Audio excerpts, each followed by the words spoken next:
Welcome to easy learning 700। इस video में आपको FGT 503 प्रिंसिपल्स ऑफ मैनेजमेंट के 1 से 22 लेक्चर्स तक कवर करवाए जाएंगे और उसके जितने भी इम्पोर्टेंट पॉइंट्स होंगे उनको कवर करने की कोशिश की जाएगी। अगर आप इस वीडियो को अच्छी तरह से देख लेते हैं कंप्लीट और साथ में पास्ट पेपर्स कर लेते हैं और पावर पॉइंट नोट्स को रीड कर लेते हैं तो आप मिड टर्म या ग्रैंड क्विज़ में अच्छे मार्क्स ले सकते हैं। तो आज का लेसन शुरू करते हैं। इसमें सबसे पहले है हमारे सामने मैनेजमेंट ओवरव्यू, जो कि पहले लेक्चर का हिस्सा है। 3 टर्म्स बहुत इंपॉर्टेंट है: managers, management and the organisation. Managers perform करते हैं मैनेजमेंट ऑर्गेनाइजेशंस के अंदर। ऑर्गेनाइजेशंस क्या होती है? ऑर्गेनाइजेशन का मतलब है ये वो एंटिटी होती है जहाँ पे 2 या 2 से ज़्यादा लोग एक साथ मिल के काम करते हैं एक कॉमन पर्पस के लिए, यानी सबका पर्पस एक ही होता है और वो लोग मिल के काम करते हैं। ऑर्गेनाइजेशन के नाम के अंदर जैसे VU है, वर्चुअल यूनिवर्सिटी, ये भी एक ऑर्गेनाइजेशन है। इस तरह और भी डिफरेंट ऑर्गेनाइजेशन होती हैं। पीपल लोग होते हैं, उनके पास पर्पस होता है और प्रोसेस वो यूज़ करते हैं। पीपल लोग होते हैं ऑर्गेनाइजेशन में, उनकी परफॉर्मेंस होती है, गोल्स होते हैं। अब आपके सामने है इजिप्शियन पिरामिड की तस्वीर, जो कि एक प्रोजेक्ट था बहुत बड़ा और ये मैनेजमेंट की बहुत बड़ी मिसाल है हिस्ट्री से। बहुत बड़े स्टोन से बनाया गया था इसको। तकरीबन 4,500 साल पहले बनाया गया था। 2 मिलियन स्टोन ब्लॉक्स इसमें यूज़ हुए। इसकी जो बेस है वो है 230 मीटर लॉन्ग, लंबी, यानी इसकी हाइट 146 मीटर है और इसको बनाया गया था रोलर्स, रोप और लीवर्स यूज़ करते हुए। अब आपके सामने दूसरा प्रोजेक्ट है हिस्ट्री से, जो क्या है चाइना वॉल का। ये बनाई गई 688 BC से 1644 AD तक। 300 ईयर्स में 500 किलोमीटर्स लगे इसको बनने में और इसकी जो टोटल लंबाई है वो है 6000 किलोमीटर। इसके रिनोवेशन के अंदर जब इसको रिनोवेट किया गया था तो इसको 200 ईयर्स लग गए थे सिर्फ रिनोवेशन के अंदर ही। इसकी जो बेस है वो 20 फीट वाइड है और उसकी टॉप जो है वो 11 फीट वाइड है और इसकी जो हाइट है वो 7 to 30 फीट है, यानी कुछ जगहों से ज़्यादा है हाइट और कुछ जगहों से कम है। और तमाम ये जो बनाई गई ये हाथों से बनाई गई है। इसको बनाने का मकसद क्या था? टेरिटोरीज़ को मार्क करना, यानी कि कौन सा इलाका किसका है, डिफेंड करना एरिया को, यानी बचाव के लिए पहले के दौर में दीवारें बनाई जाती थी तो इसको भी बचाव के लिए बनाया गया था, और प्रोटेक्ट करना सिल्क रोड को, यानी जिस रोड से ट्रेडिंग होती है। अब तीसरा जो प्रोजेक्ट है वो है सिडनी का ओपेरा हाउस। ये कंप्लीटेड हुआ था 1940 से 1973 के दरमियान और ये जो है इसकी पावर केबल्स हैं 645 किलोमीटर लॉन्ग, 1000 रूम्स हैं इसके अंदर और 5 थिएटर्स हैं इसके अंदर। इसका जो हॉल है उसके अंदर 2679 पर्सनस आ सकते हैं और हाउस जो है इसके अंदर वो है 1547 सीट्स का और टॉल है ये 183 मीटर एंड वाइड है ये 120 मीटर और इसके अंदर 10,000 पाइप्स हैं। इसकी जो रूफ़ है बनी हुई है 1,56,000 टाइल्स की और ये तमाम टाइल्स जो है वो इम्पोर्ट हुए थे स्वीडन से। इसकी जो कॉस्ट आई थी वो आई थी $102 मिलियन, जबकि ओरिजिनल एस्टिमेटेड कॉस्ट जो थी वो थी सिर्फ $7 मिलियन। ये प्रोजेक्ट 10 साल लेट हो गया। इसके आर्किटेक्ट थे मिस्टर अर्जन और इसको अटेंशन मिली सिडनी ओलंपिक्स 2000 के दौरान। उसके बाद ही इसको जो है वो और इसको बनाने का मकसद क्या था? टू प्रोवाइड इंटरटेनमेंट, यानी इंटरटेनमेंट के लिए इसको बनाया गया था, इंटरटेनमेंट प्रोवाइड करने के लिए। अब एक और एग्जांपल है मैनेजमेंट की, वो ये है कि फ्लाइंग कलर्स जो हैं आपके PC पे जो ऑपरेटिंग सिस्टम के, उसको डजन्स ऑफ इंजीनियर्स ने मिलके बनाया, कई साल मिलके, और एक CD जो है वो 1000 मिलियन की वर्थ रखती है, जो ऑपरेटिंग सिस्टम की CD है, क्योंकि उसको बनाने में कई साल लगे और डजन्स ऑफ इंजीनियर्स ने मिलकर काम किया। अच्छा, पीपल या मैनेजर परफॉर्म करते हैं, मैनेजर्स जो है वो परफॉर्म करते हैं अचीव करने के लिए कॉमन गोल्स, कॉमन पर्पसेस, यानी गोल्स भी एक से होते हैं, सेम गोल होगा और सेम पर्पस होता है। पीपल या मैनेजर्स जो है वो अचीव करते हैं गोल यूजिंग करते हुए मैनेजमेंट प्रोसेस। मैनेजमेंट प्रोसेस कौन सा है? POLCA, planning, organising, leading, controlling and assurance. इसकी डिटेल आगे आ जाएगी। मैनेजर कौन होता है? Manager is the one who achieve goals, जो गोल्स को अचीव करता है वर्किंग विथ, यानी लोगों के साथ मिलके, एंड थ्रू पीपल, और लोगों के ज़रिए, लोगों के साथ मिलके गोल्स को अचीव करेगा या लोगों के ज़रिए अचीव करेगा। तो ये था मैनेजमेंट का ओवरव्यू। अब है लेक्चर नंबर 2, जिसके अंदर थोड़ा सा रिकैप है पिछले वाले लेसन का। ये बात आई थी सामने के मैनेजर्स परफॉर्म करते हैं मैनेजमेंट इन दी ऑर्गेनाइजेशन। जाहिर बात है मैनेजर ही परफॉर्म करेंगे मैनेजमेंट को ऑर्गेनाइजेशन के अंदर, और ऑर्गेनाइजेशन जो है वो एक ऐसी एंटिटी है जहाँ पे 2 या 2 से ज़्यादा लोग मिलकर काम करते हैं कॉमन पर्पज़ के लिए। ऑर्गेनाइजेशन के अंदर लोग होते हैं वो गेट टुगेदर करते हैं, मिलते हैं एक पर्पज़ के लिए, उनका पर्पज़ कॉमन होता है और वो प्रोसेस को यूज़ करते हैं। और bringing quality in the organisation के अंदर क्वालिटी लाई जाए। क्वालिटी की बात हो तो प्रोफेसर एडवर्ड डेमिंग का नाम आता है। क्वालिटी से ही सेटिस्फेक्शन मिलती है, कस्टमर को सेटिस्फेक्शन मिलती है। ऑर्गेनाइजेशन के अंदर पर्पस भी होना चाहिए और प्रोसेस भी होना चाहिए। अब कुछ डायग्राम देखते हैं ऑर्गेनाइजेशन के बारे में। अब ये देखिए यहाँ पर 2 लोगों को मिलकर काम करता हुआ दिखाया है, जो कि ऑर्गेनाइजेशन की डेफिनेशन के अंदर भी आता है। और यहाँ पे काफ़ी सारे लोग हैं, तकरीबन 7 लोग हैं, और यहाँ पे कम्युनिकेशन हो रही है आपस में। डिविजन्स होते हैं ऑर्गेनाइजेशन के अंदर, डिपार्टमेंट होते हैं, जैसे सेल्स डिपार्टमेंट है, इंजीनियरिंग डिपार्टमेंट है, मैन्युफैक्चरिंग डिपार्टमेंट है। अब ये आपके सामने 3 मैनेजर्स दिखाए गए हैं। सेल्स मैनेजर हैं ये, और ये इंजीनियरिंग मैनेजर हैं, तो जाहिर बात है इंजीनियरिंग ही होंगे, इंजीनियरिंग मैनेजर जो होंगे, और ये है मैन्युफैक्चरिंग मैनेजर। हर डिपार्टमेंट की अपनी टीम होती है। अब टीम का साइज़ डिपेंड करता है, और हर डिपार्टमेंट के अंदर मैनेजर होंगे और उनके सबऑर्डिनेट होंगे। जैसे परचेजिंग डिपार्टमेंट में परचेजिंग मैनेजर होंगे और उसके नीचे सबऑर्डिनेट होंगे, और सेल्स डिपार्टमेंट में सेल्स मैनेजर और उसके नीचे सबऑर्डिनेट्स होंगे। और इसको हम कहते हैं डिपार्टमेंटलाइजेशन। ये देखिए यहाँ हिरार्की दी गई है, सबसे ऊपर मैनेजर और फिर उससे नीचे सबऑर्डिनेट्स हैं डिफरेंट टाइप्स के। और फिर न्यू इकोनॉमी या डिजिटल एज की अब इस दौर की हम बात करें तो यहाँ पे ई ऑर्गेनाइजेशन की वजह से, इलेक्ट्रॉनिक ऑर्गेनाइजेशन की वजह से स्पीड और डिसीजन मेकिंग जो है उसमें इजाफा हुआ है इंटरनेट के दौर में। अब ये कुछ और डायग्राम्स हैं जो ऑर्गेनाइजेशन के वर्क को शो कर रही हैं, और ये परफॉर्मेंस का ग्राफ है जो शो करता है परफॉर्मेंस को। जितनी ज़्यादा परफॉर्मेंस होगी ये उतना ज़्यादा ऊपर जाता जाएगा। मैनेजर कौन होता है? मैनेजर वो होता है जो अचीव करता है गोल्स बाय वर्किंग विद और थ्रू पीपल, यानी कि लोगों के साथ मिलके काम करके या लोगों के ज़रिए काम करके, लोगों से काम लेकर। मैनेजर्स होते हैं ऑर्गेनाइजेशन में, उनकी परफॉर्मेंस होती है और उनके गोल्स होते हैं। But what do actually managers do? असल में मैनेजर्स करते क्या हैं? मैनेजर जो है वो परफॉर्म करते हैं वेरियस रोल्स, बहुत सारे रोल्स परफॉर्म करते हैं। अब ये कौन से रोल्स होते हैं इनकी डिटेल आगे आ जाएगी। और मैनेजमेंट रोल की अगर हम बात करें तो ये स्पेसिफिक सेट ऑफ बिहेवियर है एसोसिएटेड विद मैनेजर्स ऑफिस और पोजीशन, यानी कि ख़ास किस्म का सेट है बिहेवियर का जो जुड़ा होता है मैनेजर की ऑफिस से या पोजीशन से।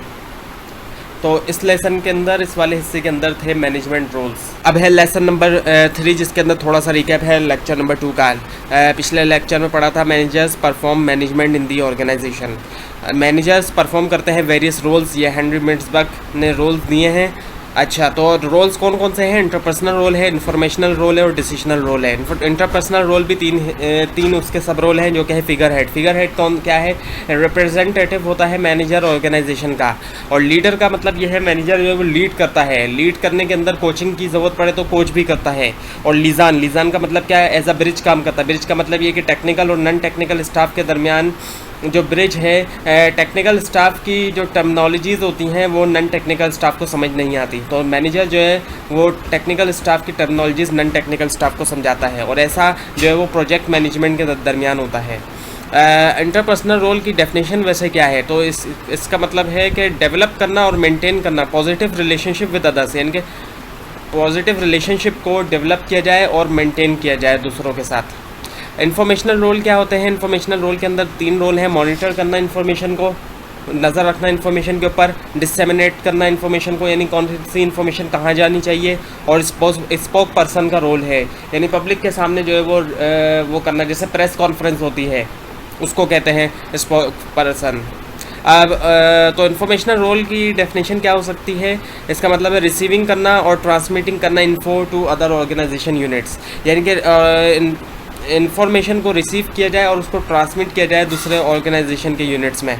अब डिसीजनल रोल है आपके सामने। डिसीजनल रोल के चार सब रोल हैं, जिसमें है एंटरप्रेन्योर का रोल। एंटरप्रेन्योर का मतलब है कि मैनेजर जो है वो रिस्क टेकर होता है, रिस्क लेता है।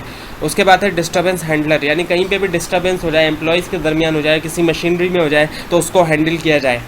तीसरा है रिसोर्स एलोकेटर, यानी कि कौन से रिसोर्स की कहाँ ज़रूरत है और कितनी मिकदार में ज़रूरत है उस रिसोर्स को वहाँ लगाया जाए और उतनी ही मिकदार में लगाया जाए, वो चाहे ह्यूमन रिसोर्स हो, एम्प्लॉई हो, चाहे वो कोई नॉन ह्यूमन रिसोर्स हो जैसे मशीनरी है या रॉ मटेरियल है। और उसके अलावा नेगोशिएटर का रोल, अक्सर पार्टीज़ किसी बात पे एग्री नहीं होती तो उनको एग्री करना, इसको हम कहते हैं नेगोशिएटर का रोल।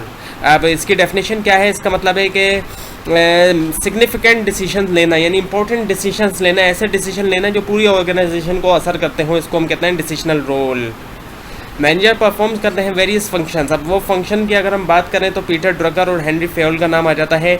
मैनेजमेंट क्या है? ये एक प्रोसेस है, process of carrying polka functions को कैरी करना, यानी प्लानिंग, ऑर्गेनाइजिंग, लीडिंग, कंट्रोलिंग और एश्योरेंस का। और इन फंक्शन को कैरी करना किस लिए कैरी करना? To achieve organisational goals and purpose, ताकि ऑर्गेनाइजेशन के गोल्स और पर्पस को अचीव किया जा सके, इसीलिए जो है वो कैरी किया जाता है पोल्का फंक्शंस को। सो मैनेजर परफॉर्म करता है क्या? Polka functions. मैनेजर जो है वो पोल्का फंक्शंस परफॉर्म करता है, यानी कि प्लानिंग, ऑर्गेनाइजिंग, लीडिंग, कंट्रोलिंग और एश्योरेंस को। और गुड मैनेजर, जो अच्छे मैनेजर्स होते हैं, वो परफॉर्म करते हैं पोल्का फंक्शन को एफिशिएंसी और इफेक्टिवनेस के साथ। अब ये एफिशिएंसी और इफेक्टिवनेस क्या है, इसको देखते हैं। एफिशिएंसी का मतलब है कि बेस्ट यूज़ करना अवेलेबल रिसोर्सेज का, यानी जो रिसोर्सेज अवेलेबल है, जो भी रिसोर्सेज है, चाहे ह्यूमन रिसोर्स है, मशीन है, रॉ मटेरियल है, उनका अच्छे से अच्छा यूज़ करना जब गोल अचीव किए जा रहे हों उसके लिए। गोल अचीव करने के लिए रिसोर्सेज का अच्छे से अच्छा यूज़ करना। जितना ज़्यादा अच्छा यूज़ किया जाएगा रिसोर्सेज का, उतनी ज़्यादा एफिशिएंसी होगी। जितना कम यूज़ किया जाएगा उतनी कम एफिशिएंसी होगी। और इफ़ेक्टिवनेस का क्या मतलब है? ये वो एबिलिटी है जिसके ज़रिए चूज़ किया जाता है एप्रोप्रिएट गोल्स, यानी कि सही गोल को चूज़ किया जाए। ऐसे गोल ना हो जो इम्पॉसिबल हो, तो सही गोल को चूज़ करना और फिर उनको अचीव करना इफ़ेक्टिवनेस कहलाया जाता है।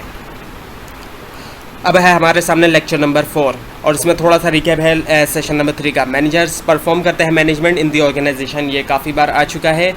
और गुड मैनेजर्स वो होते हैं जो परफॉर्म करते हैं पोल्का फंक्शंस एफिशिएंसी और इफेक्टिवनेस के साथ।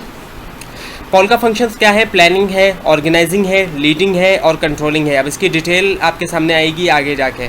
अच्छा, प्लानिंग, ऑर्गेनाइजिंग, लीडिंग और कंट्रोलिंग को परफॉर्म करना एश्योरेंस के साथ, इसको हम कहते हैं पोल्का फंक्शन। प्लानिंग क्या है? गोल्स को सेट करना और डिसाइड करना किस तरीके से बेहतर तरीके से हम गोल्स को अचीव करेंगे। ऑर्गेनाइजिंग क्या है? एलोकेट करना, यानी मुख्तस करना रिसोर्सेज को और अरेंज करना। लीडिंग क्या है? लीडिंग का मतलब इन्फ्लुएंस करना सबऑर्डिनेट्स को काम के लिए, ताकि वो गोल्स अचीव किए जा सके। कंट्रोलिंग का मतलब है रेगुलेट करना एक्टिविटीज़ को गोल्स को रीच करने के लिए। प्लानिंग की अब डेफिनेशन देखते हैं। प्लानिंग ये वो प्रोसेस है जिसके जरिए गोल्स सेट किए जाते हैं, जिसके अंदर हम गोल्स को सेट भी करते हैं और ये डिसाइड करते हैं किस तरह बेहतर तरीके से हम गोल्स को अचीव करेंगे। ऑर्गेनाइजिंग क्या है? ऑर्गेनाइजिंग के अंदर हम एलोकेट करते हैं, यानी मुख्तस करते हैं ह्यूमन रिसोर्सेज को भी और नॉन ह्यूमन रिसोर्सेज को भी। जहाँ ह्यूमन रिसोर्स की ज़रूरत हो वहाँ हम ह्यूमन रिसोर्स को मुख्तस कर देते हैं, या नॉन ह्यूमन रिसोर्स को ज़रूरत हो हम वहाँ नॉन ह्यूमन रिसोर्स जैसे मशीनरी या रॉ मटेरियल वगैरह। अब ये क्यों किया जाता है? ताकि प्लान जो है वो कैरिड आउट हो सक्सेसफुली, प्लान को सक्सेसफुली इंप्लीमेंट किया जा सके जो प्लान बनाया था। लीडिंग क्या है? लीडिंग ये वो प्रोसेस है जिसके ज़रिए इन्फ्लुएंस किया जाता है दूसरों को, किनको? सबऑर्डिनेट्स को, to engage in the work behaviour, ताकि वो वर्क बिहेवियर के अंदर इंगेज हो, जो कि ज़रूरी है ऑर्गेनाइजेशनल गोल को रीच करने के लिए।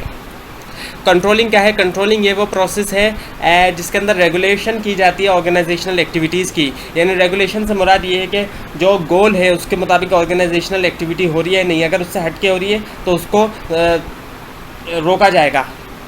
तो रेगुलेशन की जाती है ताकि एक्चुअल जो परफॉर्मेंस हो, जो एक्चुअल परफॉर्मेंस हो रही है, जो परफॉर्म हो रही है, वो वही हो जो हमने स्टैंडर्ड्स और गोल सेट किए हैं उसके मुताबिक। जाहिर बात है अगर फ़र्क आएगा गोल्स से, स्टैंडर्ड से, तो हम उस परफॉर्मेंस को रोक के गोल्स और स्टैंडर्ड के मुताबिक सेट कर देंगे दोबारा। तो ये है कंट्रोलिंग का फंक्शन। अच्छा, ये दो टर्म्स आप की आ चुकी है, एफिशिएंसी और इफेक्टिवनेस। एफिशिएंसी के अंदर क्या होता है? रिसोर्सेज का यूजेज अच्छी तरह किया जाता है, और इफेक्टिवनेस के अंदर गोल को अच्छी तरह अटेंड किया जाता है। यानी मैनेजमेंट स्ट्राइव करती है किसके लिए? लो रिसोर्स वेस्ट, यानी जितना कम वेस्ट होगा रिसोर्स का उतनी ज़्यादा एफिशिएंसी होगी, और जितना ज़्यादा गोल अटेंड होगा उतनी ज़्यादा एफिशिएंसी होगी। एफिशिएंसी का मतलब ये है कि ज़्यादा से ज़्यादा आउटपुट लेना कम से कम इनपुट से इनपुट से ज़्यादा आउटपुट देने को हम एफिशिएंसी कहते हैं, यानी डूइंग राइट थिंग्स, सही चीज़ करना कंसर्न विद द मीन्स के साथ, यानी रिसोर्सेज के साथ। और इफेक्टिवनेस का क्या मतलब है? कंप्लीटिंग करना ऑर्गेनाइजेशनल गोल्स को कंप्लीटिंग करना एक्टिविटीज़ को, ताकि ऑर्गेनाइजेशनल गोल्स जो है वो अटेंड किए जा सके, उनको अटेंड किया जा सके। तो डूइंग द राइट थिंग्स करना, और ये कंसर्न विद एंड्स है। अब 4 नाम्स आपके सामने आते हैं जब मैनेजमेंट की बात हो। हेनरी फ्योल का नाम आता है जिन्होंने 4 P's दिए, planning, organising, leading, control. Peter Drucker का नाम आता है जिन्होंने एफिशिएंसी और इफेक्टिवनेस का नाम कॉन्सेप्ट दिया। और एडवर्ड डेमिंग का नाम आता है जिन्होंने कंटिन्यूस इंप्रूवमेंट कहा कि जो भी हम सर्विस प्रोवाइड कर रहे हैं उसमें कंटिन्यूस इंप्रूवमेंट होनी चाहिए। और हेनरी मिंट्सबर्ग का नाम आता है, हेनरी मिंट्सबर्ग ने मैनेजमेंट के रोल्स दिए, जो रोल्स आप पढ़ चुके हैं। अच्छा, अब है आपके सामने मैनेजमेंट की ये डेफिनेशन, ये डायग्राम एक बनी हुई है, और इसमें है मैनेजमेंट के अंदर ये होता है कि कौन क्या काम करेगा, कब करेगा, क्यों करेगा, ये कुछ क्वेश्चंस होते हैं मैनेजमेंट के अंदर। ये मैनेजर का ऑफिस दिखाया गया है। अच्छा, पहला फंक्शन मैनेजमेंट के अंदर प्लानिंग होता है, प्लानिंग के बाद ऑर्गेनाइजिंग होता है, उसके बाद डायरेक्टिंग, यहाँ लीडिंग को डायरेक्टिंग दिया गया है। डायरेक्टिंग के अंदर कोचिंग भी आ जाता है, लीडिंग के अंदर कोच किया जाता है एम्प्लॉय को। विजन सेट करना चाहिए, विजन यानी कि एक तरह से विजन का मतलब होता है ख्वाब, हम जिसको कहते हैं कि क्या ऑर्गेनाइजेशन, कहाँ हम ऑर्गेनाइजेशन को देखना चाहते हैं। इंस्पायरेशन की जाती है, इंस्पायर करना किया जाता है मैनेजमेंट के अंदर अपने सबऑर्डिनेट्स को। अच्छा, वाइल परफॉर्म करते हुए मैनेजर्स यूज़ करते हैं वेरियस स्किल्स, बहुत सारे स्किल्स को मैनेजर्स यूज़ करते हैं जब वो परफॉर्म कर रहे होते हैं। आपने एंटरप्रेन्योर के बारे में पढ़ा होगा इससे पहले भी इस लेक्चर के अंदर। तो एंटरप्रेन्योर की कुछ करेक्टरिस्टिक्स होती हैं, जो एक अलग तरीके का मैनेजर होता है। ये वो मैनेजर होता है जो रिस्क टेकर होता है। तो इसकी करेक्टरिस्टिक ये इसकी खुद की पर्सनल एट्रीब्यूट्स होते हैं। कुछ टेक्निकल, इसके पास प्रोफिशेंसी होती है। टेक्निकल से मुराद हाथों से काम करने की प्रोफिशेंसी, टेक्निकल स्किल्स उसको कहा जाता है। और मैनेजरियल कॉम्पिटेंसीज होती है दूसरों को कंट्रोल करने के लिए। तो सक्सेसफुल एंटरप्रेन्योर के लिए ये करेक्टरिस्टिक्स होना लाजमी होती हैं। अब बिज़नेस प्लान के कुछ क्वेश्चंस दिए हुए हैं यहाँ पे, आपको ये क्वेश्चंस समझने चाहिए कि what are my motivations for owning a business. क्या मेरी मोटिवेशन है बिज़नेस को ओन करने के लिए? Should I start a business, क्या मुझे बिज़नेस स्टार्ट करना चाहिए? And what and where is the market for my product और सर्विस। कहाँ और क्या है मेरी जो प्रोडक्ट सर्विस है उसकी मार्केट, जो मैं प्रोडक्ट सर्विस बेच रहा हूँ उसकी मार्केट कहाँ है? और how much it will cost to on the business, कितनी कॉस्ट होगी बिज़नेस को ऑन करने की, और कितना पैसा कहाँ से मिलेगा? Can I get the help from others relatives और फ्रेंड, क्या मुझे मदद मिल सकती है रिलेटिव्स से, रिश्तेदारों से या दोस्तों से? और should be my company domestic या ग्लोबल, मेरी कंपनी डोमेस्टिक हो यानी अपने ही मुल्क के अंदर हो या ग्लोबल हो, दुनिया भर में हो? And how will be growth be manage, और किस तरह ग्रोथ को मैनेज किया जाएगा, यानी बिज़नेस जब बढ़ेगा उसको किस तरह मैनेज किया जाएगा? अब यहाँ पे जो है वो मैनेजर है, यू का मतलब मैनेजर है, साथ में वर्कर्स होते हैं मैनेजर के, और सिचुएशन होते हैं। एक सिचुएशन के अंदर मैनेजर काम करता है। अब ये वर्कर्स को दिखाया है और सिचुएशन दिखाई गई है कि वर्कर्स होते हैं, साथ में एक सिचुएशन होती है। आस्क योरसेल्फ दिस क्वेश्चन, आप अपने आप से ये क्वेश्चंस पूछें। इन सॉल्विंग प्रॉब्लम सॉल्व करते हुए और इम्प्रूविंग करते हुए performance, what do you actually pay attention to, आप किस चीज़ पर अटेंशन देते हैं? How do I motivate people in spite of the constraint, यानी किस तरीके से लोगों को मोटिवेट किया जाएगा रुकावटों के बावजूद। अब है लेक्चर नंबर 5, की मैनेजमेंट स्किल्स। कौन कौन से स्किल्स की ज़रूरत पड़ती है मैनेजर्स को? टेक्निकल स्किल्स की, ह्यूमन स्किल्स की और कॉन्सेप्चुअल स्किल की। टेक्निकल स्किल क्या है? नॉलेज होना, प्रोफिशिएंसी होना सर्टेन स्पेशलाइज फील्ड में, यानी किसी भी एक खास फील्ड के अंदर आपके पास नॉलेज भी और प्रोफिशिएंट भी है, यानी कि आप उसको हाथों से परफॉर्म कर सकते हैं, प्रैक्टिकली उसको परफॉर्म करना, इसको कहा जाता है टेक्निकल स्किल। ह्यूमन स्किल क्या है? यानी कि ability to work well with, यानी दूसरों के साथ मिलकर काम करना, चाहे वो इंडिविजुअल हो, कोई एक शख्स हो या फिर ग्रुप हो, तो मिलकर काम करने को हम ह्यूमन स्किल कहते हैं। कॉन्सेप्चुअल स्किल का क्या मतलब है? सोचना और कॉन्सेप्चुअलाइज करना मुश्किल किस्म की सिचुएशंस के बारे में। फॉर एग्जांपल प्रिंसिपल ये सोचता है कि एग्ज़ाम हो रहा है, गर्मी का 100 स्टूडेंट है और अचानक से लाइट चली जाती है तो क्या होगा? ये है कॉन्सेप्चुअल स्किल्स, यानी कॉन्सेप्चुअलाइज करना, तसव्वुराती स्किल्स जिसको कहते हैं। इसके अंदर ऑर्गेनाइजेशन को एज अ होल देखा जाता है और रिलेशनशिप को समझा जाता है, जितने भी सब यूनिट्स होते हैं ऑर्गेनाइजेशन को, और ये विजुअलाइज किया जाता है किस तरह ऑर्गेनाइजेशन फिट होती है ब्रॉडर इन्वायरमेंट में। अब यहाँ पे वर्टिकल डिफरेंसेस दिखाया गया है मैनेजर रोल्स का, मैनेजमेंट रोल्स का, यानी कि कौन कौन से मैनेजर की कौन कौन से रोल्स होंगे। तो जो टॉप मैनेजर्स होते हैं वो उनको ज़रूरत पड़ती है कॉन्सेप्चुअल स्किल्स की, जो अभी पढ़ाया गया है आपको, यानी सोचना, एब्स्ट्रैक्ट सिचुएशन वगैरह के बारे में। मिडिल मैनेजर को ज़रूरत पड़ती है मिक्स स्किल्स की, जितने भी स्किल्स होते हैं टेक्निकल, कॉन्सेप्चुअल और ह्यूमन। फर्स्ट लाइन मैनेजर्स को ज़रूरत पड़ती है टेक्निकल स्किल्स की, क्योंकि ये नॉन मैनेजर स्टाफ के साथ होते हैं। ऐसे स्टाफ के साथ जो ऑपरेशनल लेवल स्टाफ होता है जो डायरेक्टली प्रोडक्शन वगैरह के अंदर इन्वॉल्व होता है। अब लेवल्स ऑफ मैनेजर दिखाया गया है, टॉप मैनेजर सबसे ऊपर होते हैं, उनके बाद मिडिल मैनेजर, फिर फर्स्ट लाइन मैनेजर, फिर नन मैनेजर। अब आपके सामने ये डायग्राम दिखाई गई है जो एक इंपॉर्टेंट डायग्राम है, जो एक समरी है अब तक की। वर्क में एजेंडा होता है मैनेजर्स के पास और उनको परफॉर्म करना होता है। परफॉर्म करने के लिए वर्क मेथड और रोल्स यूज़ करते हैं और वो मैनेजमेंट फंक्शन परफॉर्म करते हैं, प्लानिंग, ऑर्गेनाइजिंग, लीडिंग, कंट्रोल और गोल को अचीव करते हैं। लेकिन साथ में उनको स्किल्स की, मैनेजमेंट स्किल्स की और नॉलेज की ज़रूरत पड़ती है।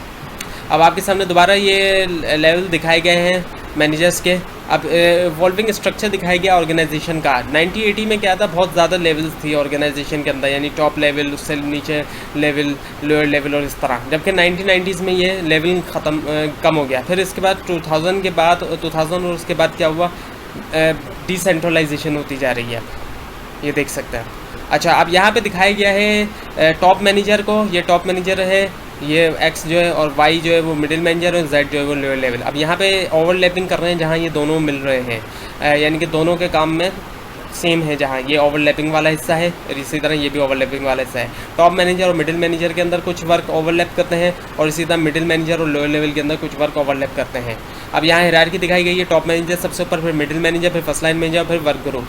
फर्स्ट लाइन मैनेजर, अब देखते हैं मैनेजरियल टाइटल्स के अंदर फर्स्ट लाइन मैनेजर्स के बारे में। फर्स्ट लाइन मैनेजर कौन होते हैं, ये वो मैनेजर होते हैं जो नन मैनेजर स्टाफ के साथ काम करते हैं। और जो नन मैनेजर स्टाफ होता है वो होता है जो डायरेक्टली इन्वॉल्व होता है प्रोडक्शन और क्रिएशन के अंदर, ऑर्गेनाइजेशन प्रोडक्ट्स की, यानी वो चीज़ें बना रहा होता है, ऐसा स्टाफ। मिडिल मैनेजर कौन होते हैं, ये सैंडविच होते हैं फर्स्ट लाइन मैनेजर और टॉप मैनेजर के दरमियान। टॉप मैनेजर्स कौन होते हैं, टॉप मैनेजर्स होते हैं जो पूरी ऑर्गेनाइजेशन के लिए रिस्पॉन्सिबल होते हैं, डिसीजन बनाने के लिए। ये प्लान भी बनाते हैं और गोल बनाते हैं जो पूरी ऑर्गेनाइजेशन को अफेक्ट करता है। अब देखते हैं कौन कौन से स्किल्स की कौन कौन से मैनेजर्स को ज़रूरत पड़ती है। टॉप मैनेजमेंट को ज़रूरत पड़ती है कॉन्सेप्चुअल स्किल की, मिडिल मैनेजमेंट को ज़रूरत पड़ती है ह्यूमन स्किल्स की, और टेक्निकल मैनेजर्स को ज़रूरत पड़ती है, और लोअर लेवल मैनेजर को ज़रूरत पड़ती है टेक्निकल स्किल्स की। अच्छा, अब यहाँ पे एक बात गौर करने की है कि टॉप मैनेजमेंट को सबसे ज़्यादा ज़रूरत तो कॉन्सेप्चुअल स्किल्स की पड़ती है, लेकिन और दूसरे स्किल्स की भी ज़रूरत पड़ती है। ऐसा नहीं है कि बिल्कुल नहीं पड़ती, लेकिन कम पड़ती है। इसी तरह मिडिल मैनेजमेंट को सबसे ज़्यादा ह्यूमन स्किल्स की ज़रूरत पड़ती है, लेकिन बाकी स्किल्स को भी ज़रूरत पड़ती है। जैसे कि पीछे आपने देखा, इनको मिक्स स्किल की ज़रूरत पड़ती है। लोअर लेवल मैनेजर को टेक्निकल स्किल्स की सबसे ज़्यादा ज़रूरत पड़ती है, लेकिन बाकी स्किल्स की भी ज़रूरत थोड़ी बहुत पड़ती है।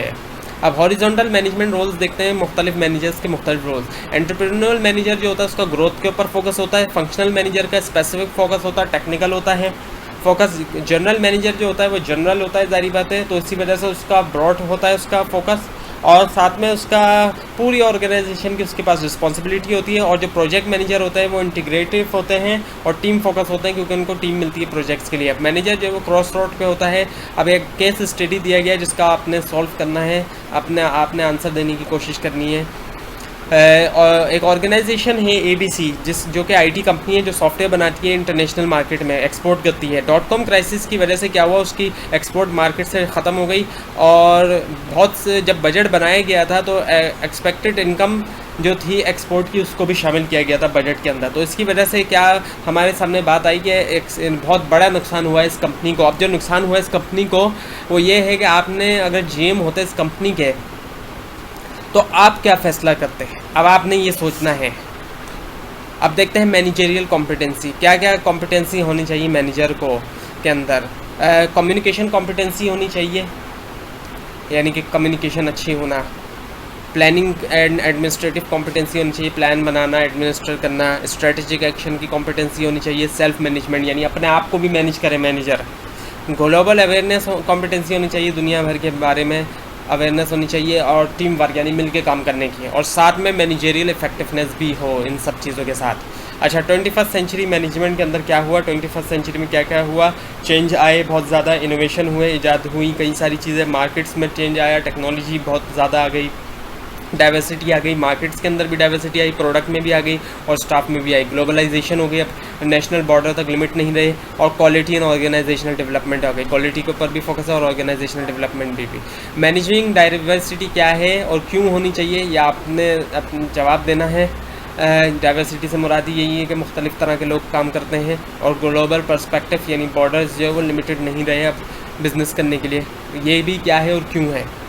क्वालिटी की इंपॉर्टेंस क्या है, क्वालिटी की इंपॉर्टेंस समझते हैं। पॉजिटिव कंपनी इमेज कंपनी का अच्छा होता है, इससे लोअर कॉस्ट हो जाती है। जब क्वालिटी अच्छी होगी तो चीज़ों की बनाने की कॉस्ट में भी कमी आ जाएगी और हायर मार्केट शेयर मिल जाएगा। और प्रोडक्ट की लाइबिलिटी में कमी आएगी। यानी जब कंपनी ख़राब प्रोडक्ट बनाती है तो उसकी लाइबिलिटी बढ़ जाती है, और जब अच्छी प्रोडक्ट बनाती है तो लाइबिलिटी कम हो जाती है। अब है हमारे सामने लेक्चर नंबर 6 और इसके अंदर है थोड़ा सा रिकैप लेक्चर नंबर 5 का। अच्छा, हायरार्किकल स्ट्रक्चर है आपके सामने। सबसे ऊपर टॉप मैनेजर होता है, उसके नीचे मिडिल मैनेजर और उसके नीचे लोअर लेवल मैनेजर। और टॉप मैनेजर भी डिसीजन मेकर होता है, मिडिल मैनेजर भी और लोअर लेवल भी। एमडी डायरी से कुछ पढ़ते हैं कि एमडी जो है वो किस तरह दिन गुजारता है अपना। If you talk about my role in the organisation and where I put my effort, यानी कहाँ मैं अपनी एफोर्ट लगाता हूँ। Then the first area in the strategic decision of the organisation. तो पहला एरिया क्या है? Strategic direction of the organisation. पहला एरिया जो है एफोर्ट्स का एमडी की। I spend most of time thinking about where the organisation is going to and how we are going to move it there. और ज़्यादातर time इस बात में गुजरता है ये सोचते हुए कि कहाँ ऑर्गेनाइजेशन जा रही है। The vision of the organisation the strategic direction is of critical importance. जो विजन है ऑर्गेनाइजेशन का, ये स्ट्रेटेजिक डायरेक्शन वो क्रिटिकल इंपॉर्टेंस रखती है, यानी बहुत ज़्यादा इंपॉर्टेंस रखती है। That's what I see my role. इसी तरह मैं अपने रोल को देखता हूँ। And so a lot of time my time is making sure that I'm coaching and directing and leading people in the direction that I will deliver that vision। तो यानी ज़्यादातर जो टाइम गुजरता है वो इस बात पे गुजरता है कि इस बात को श्योर करने में कि कोचिंग, डायरेक्टिंग और लीडिंग की जाए लोगों को इस डायरेक्शन में कि वो डिलीवर करेंगे vision and those key strategic objective भी। That's where most of my effort goes. ज़्यादातर एफर्ट्स वहाँ जाती है। We do the work today, but I try to maintain my focus out another year or two all the time and where we want to be in 3 years। यानी इस बात में भी गुजरता है टाइम इस बात को फोकस करने में कि हम अगले साल या आगे 2 साल कहाँ होंगे। Apart from that are normal operations requirement of making sure that cost are under control. Cost को अंडर कंट्रोल करने के अंदर श्योर किया जाता है कि अंडर कंट्रोल हो, कॉस्ट ज़्यादा बढ़े नहीं जो चीज़ें बन रही हैं। और quality safety is addressed to and customers are being supported in the right way. That's my time. Quality और सेफ्टी जो है उसको भी एड्रेस किया जाए, क्वालिटी भी और सेफ्टी भी हो और कस्टमर्स जो उनको सपोर्ट मिले। अब सबऑर्डिनेट्स लोग हैं, सबऑर्डिनेट कैसा वक्त गुजारता है, किस तरह दिन गुजारता है अपने।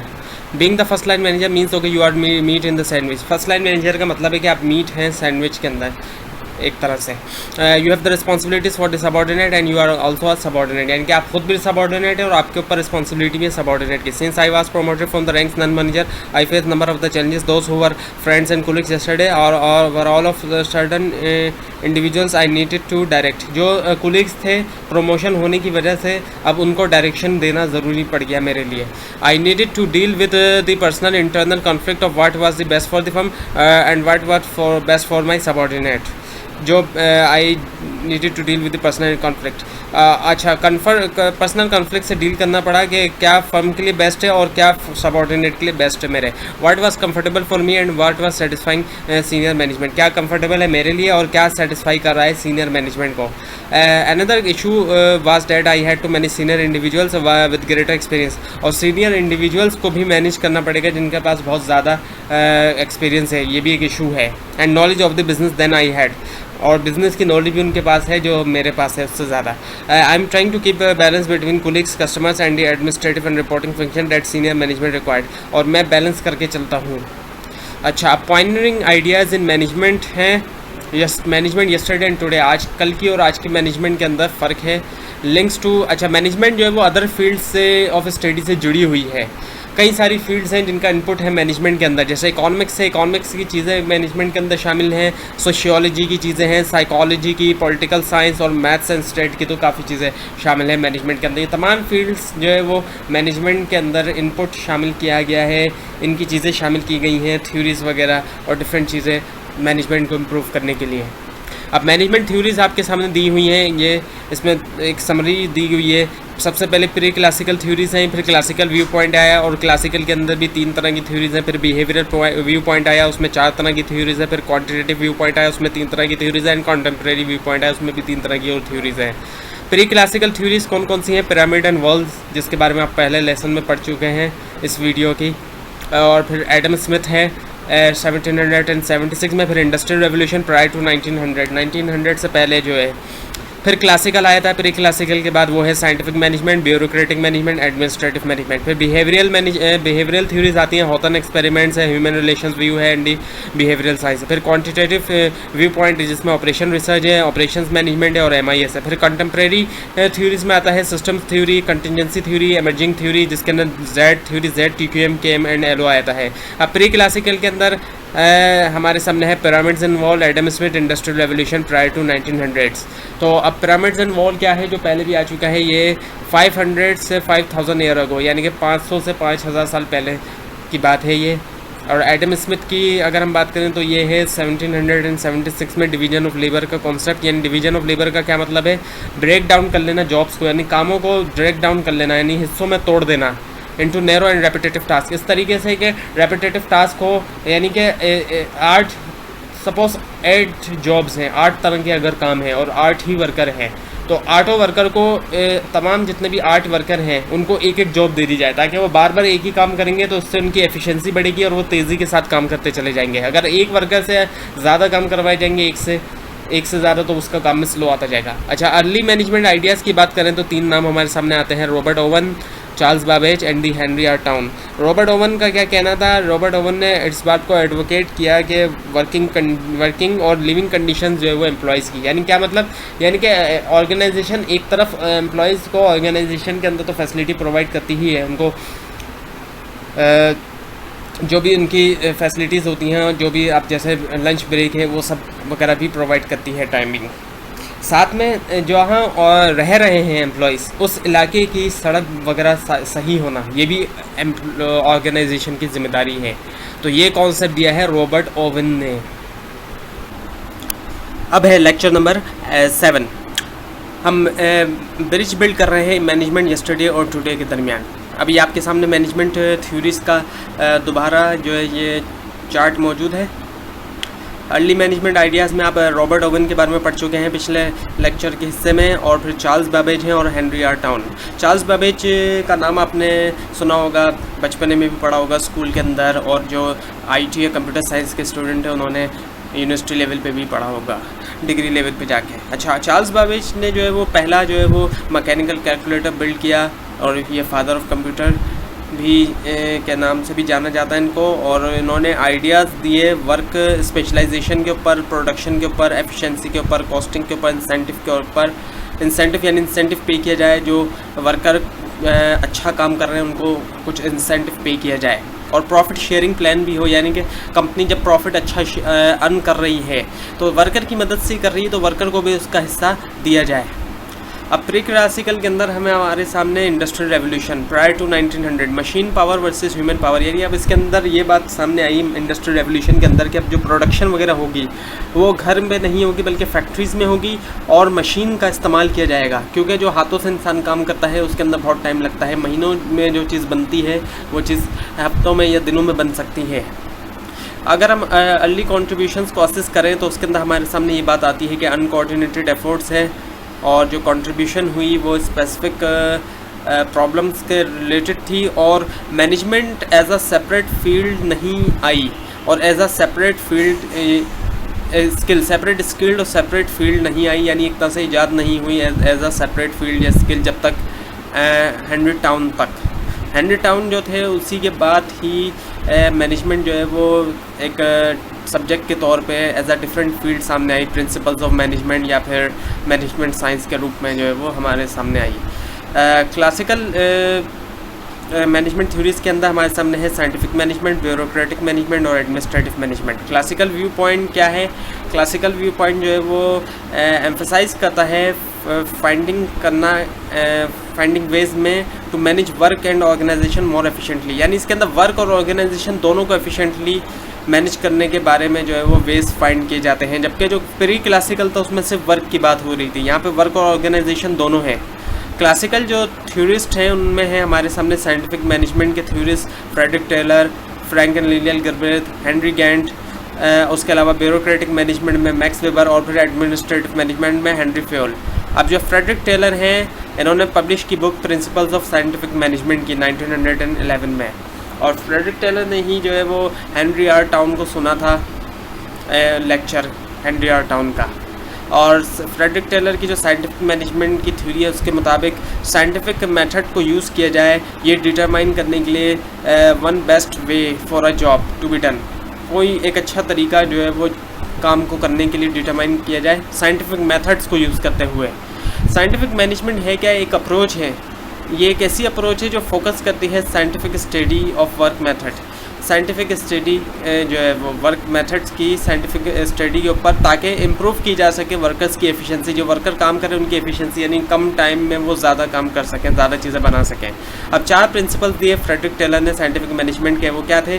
कि स्टडी करें हर एक पार्ट को, जो एक टास्क है, जो एक काम है उसका साइंटिफिकली तौर पे, और एक अच्छा तरीका जो है वो डेवलप करें उसको परफॉर्म करने के लिए। उसके बाद केयरफुली तौर पे वर्कर को सिलेक्शन की जाए, वर्कर की इंटरव्यू के थ्रू या जिस तरह भी की जाती है, और फिर साथ में उनको ट्रेन भी किया जाए वर्कर को, ताकि वो टास्क को परफॉर्म कर सकें साइंटिफिकली डेवलप मेथड को यूज़ करते हुए।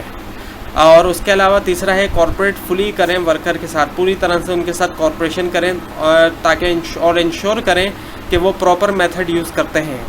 उसके अलावा चौथा जो प्रिंसिपल है वो वर्क और रिस्पॉन्सिबिलिटी को डिवाइड कर दें, ताकि मैनेजमेंट रिस्पॉन्सिबल हो जाए प्लानिंग करने के लिए और वर्कर्स रिस्पॉन्सिबल हो जाए उस प्लान को एग्जीक्यूट करने के लिए, यानी इम्प्लीमेंट करने के लिए। साइंटिफिक मैनेजमेंट में फ्रेडरिक टेलर के बाद फ्रैंक और लिलियन गिलब्रेथ का नाम आता है, जिन्होंने टाइम्स एंड मोशन स्टडी की, यानी कि बॉडी की जो मूवमेंट है उसको इस तरीके से यूज़ किया जाए कि जो काम देर में हो रहा है उसको जल्दी कर लिया जाए। फॉर एग्जांपल जैसे असाइनमेंट बनाते हैं स्टूडेंट्स, अब दोनों ही स्टूडेंट के असाइनमेंट में तकरीबन 8 मार्क्स आए फॉर एग्जांपल 10 में से, लेकिन एक ने असाइनमेंट बनाया 1 आवर में और एक ने असाइनमेंट बनाया 5 आवर में, तो दोनों के अंदर फ़र्क आ रहा है एफिशिएंसी के अंदर। तो टाइम एंड मोशन स्टडी यही कहता है कि कुछ इस तरीके से काम की जाए, इस तरीके से मूवमेंट की जाए बॉडी की कि जो काम देर से हो रहा है वो काम जल्दी हो जाए। हेनरी गैंट ने जो है वो पे इंसेंटिव का आइडिया दिया, और गैंट चार्ट जो है वो एक चार्ट की फॉर्म में इस तरह बताता है कि कौन सा काम कितने टाइम में होना चाहिए।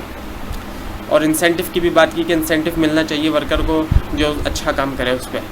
ब्यूरोक्रेटिक मैनेजमेंट में हमारे सामने जर्मन सोशियोलॉजिस्ट मैक्स वेबर का नाम आता है। ब्यूरोक्रेसी क्या एक सिस्टम है जो हर मुल्क में होता है, आप इसको सिर्फ पाकिस्तानी ब्यूरोक्रेसी ना समझें, ये हर मुल्क में होता है। तो ये एक सिस्टम है, ये एक ऐसा सिस्टम है, एक अप्रोच है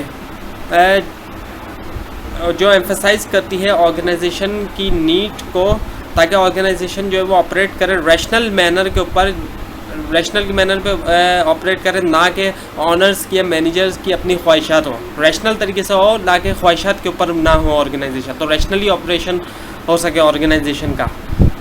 और इसके अंदर क्या क्या करेक्टरिस्टिक्स हैं? डिवीजन ऑफ लेबर होता है, क्लियर डिफाइंड हिरार्की, यानी हिरार्की का पता होता है कौन टॉप मैनेजर है कौन मिडिल है, डिटेल रूल्स एंड रेगुलेशन होती है, रूल्स और रेगुलेशन डिटेल में होती है, और इम्पर्सनल रिलेशनशिप होते हैं। अब इनको हम डिटेल में देखते हैं। वेबर्स की आइडियल ब्यूरोक्रेसी जो होती है उसमें पहला रूल था इम्पर्सनैलिटी होना, यानी कि रूल्स और प्रोसीजर्स सैंक्शन यूनिफॉर्मली अप्लाई हों, यानी सब पे बराबर अप्लाई हों जितने भी रूल्स वगैरह। ये नहीं है कि किसी को फेवर दे एम्प्लॉयर, किसी को फेवर दे, किसी का स्किन कलर लाइट है तो उसको फेवर मिल जाए, किसी का ब्लैक है तो उसको फेवर ना मिले। तो इस किस्म की चीज़ें जो है वो नहीं हो, इम्पर्सनैलिटी होनी चाहिए, सब पे बराबरी अप्लाई होनी चाहिए रूल्स की।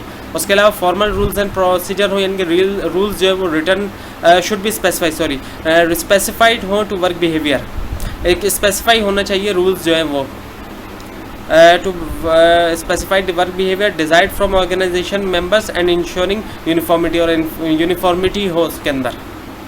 और वेल डिफाइंड हिरार्की हो, यानी कि ये पता होगा टॉप लेवल मैनेजर कौन है, मिडिल लेवल मैनेजर कौन है, लोअर लेवल मैनेजर कौन है, और उससे नीचे सबऑर्डिनेट कौन है। हर एम्प्लॉय को पता हो कि वो उसकी कौन सी पोजीशन है, उसका लेवल क्या है ऑर्गेनाइजेशन के अंदर, वो किस लेवल पे है, वो टॉप लेवल पर है या लोअर लेवल के ऊपर है।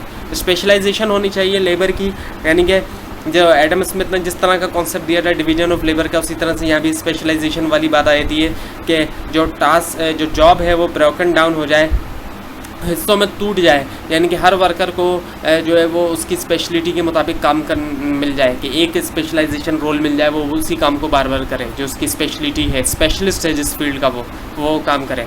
और उसके अलावा करियर एडवांसमेंट जो है वो मेरिट बेस में हो, यानी कि मेंबर्स जो है उनकी क्वालिफिकेशन की और परफॉर्मेंस की बेस पे हो, जो उनकी क्वालिफिकेशन है, जो एजुकेशन है और जितना वो परफॉर्म कर रहे हैं, इस बेस के ऊपर उनकी प्रमोशन और सिलेक्शन हो। इस बुनियाद पे नहीं हो कि वो कोई रिश्तेदार है या वो आपकी अपनी कौम का है तो इसलिए आपने उसकी प्रमोशन कर दी, या तो ये जो है इसको हम मेरिट कहेंगे कि परफॉर्मेंस और क्वालिफिकेशन की बुनियाद पर सिलेक्शन या प्रमोशन होना। अब है लेक्चर नंबर 8। क्लासिकल जो थ्योरीज हैं मैनेजमेंट की, उनके अंदर है scientific management, bureaucratic management, administrative management.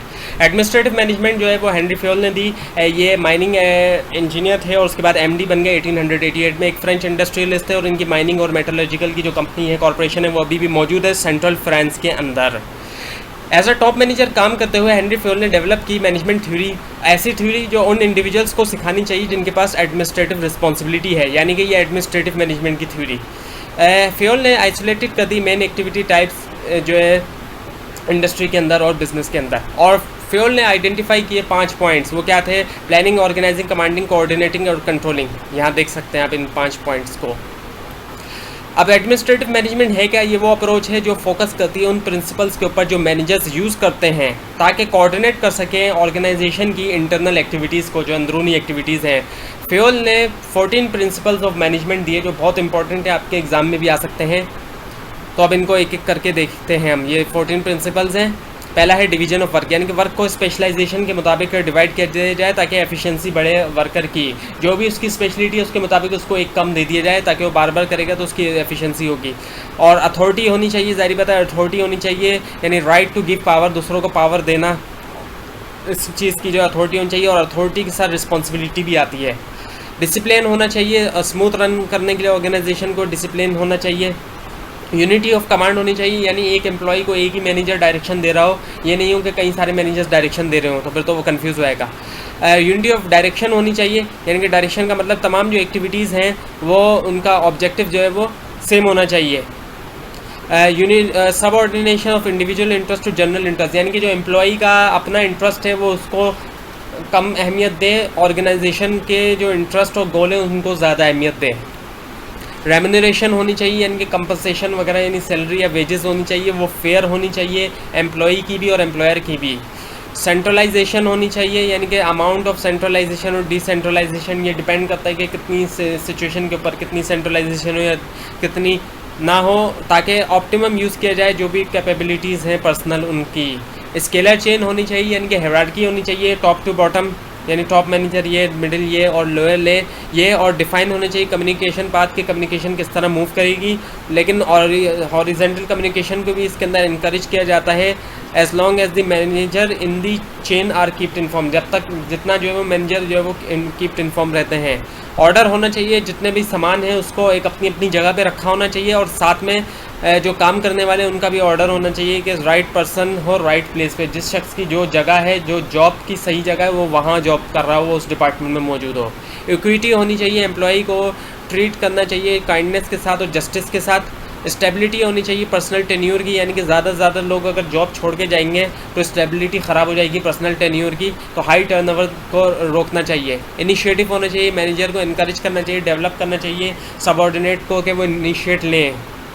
और एस्पिरिट डीकॉप होनी चाहिए, यानी कि मिल के काम करें, टीम वर्क होना चाहिए, टीम स्पिरिट होना चाहिए। यूनियन इज स्ट्रेंथ कहा जाता है। अच्छा, विच थ्योरी इज़ डेड? अब आपने सवाल देने हैं, सवाल के जवाब में देना है अपने जवाब के, ये थ्योरी कौन सी है। आप कुछ सवाल आपके सामने रखे गए हैं। How am I managing lectures of your session, किस तरह मैं आपके, यानी मैं जो दे रहा हूँ लेक्चर्स, तो मैं इनको किस तरह से मैनेज कर रहा हूँ इस सेशन के। What is your role in the classroom, आपका क्या रोल है क्लासरूम के अंदर। What is my theory of learning, ये मेरी थ्योरी क्या है लर्निंग के। हाउ पीपल लर्न, एक एग्जांपल दिए कि किस तरह लोग लर्न करते हैं। तो reflect yourself first then discuss with your peer, आप डिस्कस करें और सोचें कि ये कौन सी थ्योरी है जिसके बारे में बात की गई है। बिहेवियरल थ्योरीज़ की अगर हम बात करें तो हॉथन एक्सपेरिमेंट है, ह्यूमन रिलेशन व्यूज़ है, एंड बिहेवियरल साइंस है। तो बिहेवियरल व्यू पॉइंट है क्या? ये वो व्यू पॉइंट है एम्फेसाइज करता है इंपॉर्टेंस के ऊपर ताकि समझा जा सके, अटेम्प्टिंग टू अंडरस्टैंड, उन फैक्टर्स को समझा जा सके जो अफेक्ट कर रहे हैं ह्यूमन बिहेवियर को, ऑर्गेनाइजेशन को। अब जाहिर बात है ह्यूमन बिहेवियर को अफेक्ट करने वाले फैक्टर्स को समझना, इसी वजह से इसको बिहेवियरल व्यू पॉइंट कहा जाता है। अब है हमारे सामने lecture number 9, management yesterday and today. अब आपके सामने मौजूद है तमाम थ्योरीज़ क्या है चार्ट, शुरू से लेकर आखिर तक। Pre classical contributors, classical view point, behavioural view point, quantitative view point और कंटेम्प्रेरी व्यू पॉइंट। अगर हम मैनेजमेंट के कुछ दौर की बात करें तो 1900 से पहले वर्कर को as a social animal consider किया जाता था, 1900 के बाद वर्कर को एज अ मशीन कंसिडर किया जाता था, और फिर जब हॉथन स्टडी की एल्टन मायो ने तो उसके बाद ये बात सामने आई कि वर्कर को एज अ ह्यूमन लेना चाहिए। बिहेवियरल व्यू पॉइंट के अंदर हॉथॉर्न एक्सपेरिमेंट है, human relation views and behavioural sciences है। बिहेवियरल व्यू पॉइंट है क्या? ये वो व्यू पॉइंट है जो एम्फेसाइज करता है इस बात की इंपॉर्टेंस के ऊपर कि हम समझें कि कौन से फैक्टर्स असर करते हैं ह्यूमन बिहेवियर को ऑर्गेनाइजेशन के अंदर। इसी वजह से इसको बिहेवियरल व्यू पॉइंट कहा जाता है। और बिहेवियरल थ्योरीज के अंदर पहली थ्योरी है हमारे सामने हॉथॉर्न एक्सपेरिमेंट। हॉथॉर्न एक्सपेरिमेंट जो है हॉथॉर्न स्टडी हुई थी, एक ग्रुप ऑफ स्टडीज़, कई सारी स्टडीज़ की एक ग्रुप था जो कि कंडक्टेड हुई हॉथॉर्न प्लांट में एक इलेक्ट्रिक कंपनी के अंदर 1920 और 30 के अंदर। उसका रिजल्ट ये निकला कि उसका रिजल्ट जो था वो अल्टीमेटली लीड किया human relation view of management के। ह्यूमन रिलेशन व्यू क्या है मैनेजमेंट का?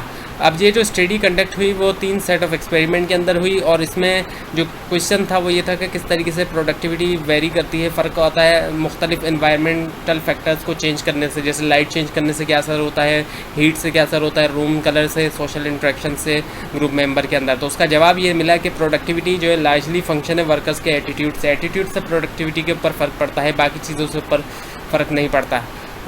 और थ्योरी से ये बात सामने आई कि ह्यूमन सोशल और साइकोलॉजिकल नीड इसी तरह ज़रूरी है जिस तरह पैसा ज़रूरी है, और सोशल इंट्रैक्शन वर्क ग्रुप का इसी तरह इंपॉर्टेंस है जिस तरह एक्चुअल वर्क ज़रूरी है। और ह्यूमन फैक्टर को इग्नोर नहीं किया जा सकता मैनेजमेंट प्लानिंग के अंदर। हॉथॉर्न एक्सपेरिमेंट क्या है कि पॉसिबिलिटी है कि ये पॉसिबिलिटी सामने आई हमारे सामने कि क्यों असर नहीं पड़ा प्रोडक्टिविटी पे जब वर्कर्स को वॉच आउट किया जा रहा था। तो उसका रीज़न ये सामने आया कि जब उनको वॉच आउट किया जा रहा था तो वर्कर को पता था कि उनको वॉच आउट किया जा रहा है, इसी वजह से उनकी प्रोडक्टिविटी के ऊपर फ़र्क नहीं पड़ा। अब बिहेवियरल थ्योरीज के अंदर हमारे सामने है human relation views. Human relation views और ह्यूमन रिलेशन मूवमेंट के अंदर हमारे सामने अब्राहम मैस्लो और डगलस मैकग्रेगर का नाम आता है। अब्राहम मैस्लो ने हायरार्की ऑफ नीड्स की थ्योरी दी, यानी एक पूरी हायरार्की दी जिसके अंदर सबसे नीचे आती है हमारे सामने फिजियोलॉजिकल नीड, सबसे ज़्यादा ज़रूरी नीड जो है, यानी कि फूड, क्लॉथ और शेल्टर, ये सबसे ज़्यादा ज़रूरी नीड है। उसके बाद सेफ्टी की नीड आती है, सेफ्टी होना एम्प्लॉई को, जॉब की भी सेफ्टी होना, ये भी उसके अंदर आती है। सोशल नीड होना, यानी कि सोशली इंट्रैक्शन हो सके, लोगों के साथ इंट्रैक्शन हो, इसकी भी ज़रूरत पड़ती है। फिर जो अगली नीड की ज़रूरत है वो है एस्टीम की नीड, यानी कि पोजीशन क्या है एम्प्लॉई की, उसको कितना रिकग्नाइज़ किया जा रहा है ऑफिस के अंदर। आखिरी जो नीड है वो है सेल्फ एक्चुअलाइजेशन की, यानी कि फुलेस्ट पोटेंशियल यूज़ करना एबिलिटी का, कैपेबिलिटी का। और सबसे आखिरी की नीड है, बाकी तमाम नीड्स पूरी होने के बाद इस नीड की ज़रूरत पड़ती है। अब है मैकग्रेगर की थ्योरी एक्स और थ्योरी वाई। अब जो एक्स थ्योरी है उसके मुताबिक ये दोनों एक तरह से अपोजिट है एक दूसरे के। एक्स थ्योरी के मुताबिक वर्कर अवॉइड करना चाहता है वर्क को, जबकि वाई थ्योरी के मुताबिक वर्क नेचुरल चीज़ है। एक्स थ्योरी के मुताबिक नीड टू कंट्रोल करने की ज़रूरत है वर्कर को। वाई थ्योरी के मुताबिक कैपेबल है वर्कर सेल्फ डायरेक्शन का। एक्स थ्योरी के मुताबिक वर्कर रिस्पॉन्सिबिलिटी को अवॉइड करता है, वाई थ्योरी के मुताबिक इस रिस्पॉन्सिबिलिटी को सीख करता है। एक्स थ्योरी के मुताबिक वर्कर सीख करता है सिक्योरिटी को, वाई थ्योरी के मुताबिक worker can make good decision, अच्छे डिसीजन ले सकता है। बिहेवियरल थ्योरीज के अंदर हमारे सामने है बिहेवियरल साइंस। बिहेवियरल साइंस का है, ये वो अप्रोच है जो एम्फेसाइज करती है साइंटिफिक रिसर्च को एज अ बेस, यानी साइंटिफिक रिसर्च को हम बेस बना लें, बुनियाद बना लें थ्योरीज डेवलप करने के लिए ह्यूमन बिहेवियर के बारे में इन ऑर्गेनाइजेशन के अंदर, और प्रोवाइड करती है प्रैक्टिकल गाइडलाइंस फॉर मैनेजर्स को। क्वांटिटेटिव थ्योरी के अंदर हमारे सामने है ऑपरेशन रिसर्च, ऑपरेशंस मैनेजमेंट और MIS, ये तमाम थ्योरीज हैं क्वांटिटेटिव की। अब है हमारे सामने लेक्चर नंबर 10। क्वांटिटेटिव थ्योरीज के अंदर ऑपरेशंस रिसर्च है, ऑपरेशंस मैनेजमेंट और MIS है। क्वांटिटेटिव मैनेजमेंट व्यू पॉइंट क्या है? इसके अंदर जो है वो फोकस किया जाता है मैथमेटिक्स के ऊपर, स्टैटिस्टिक्स के ऊपर और इंफॉर्मेशन एड्स के ऊपर।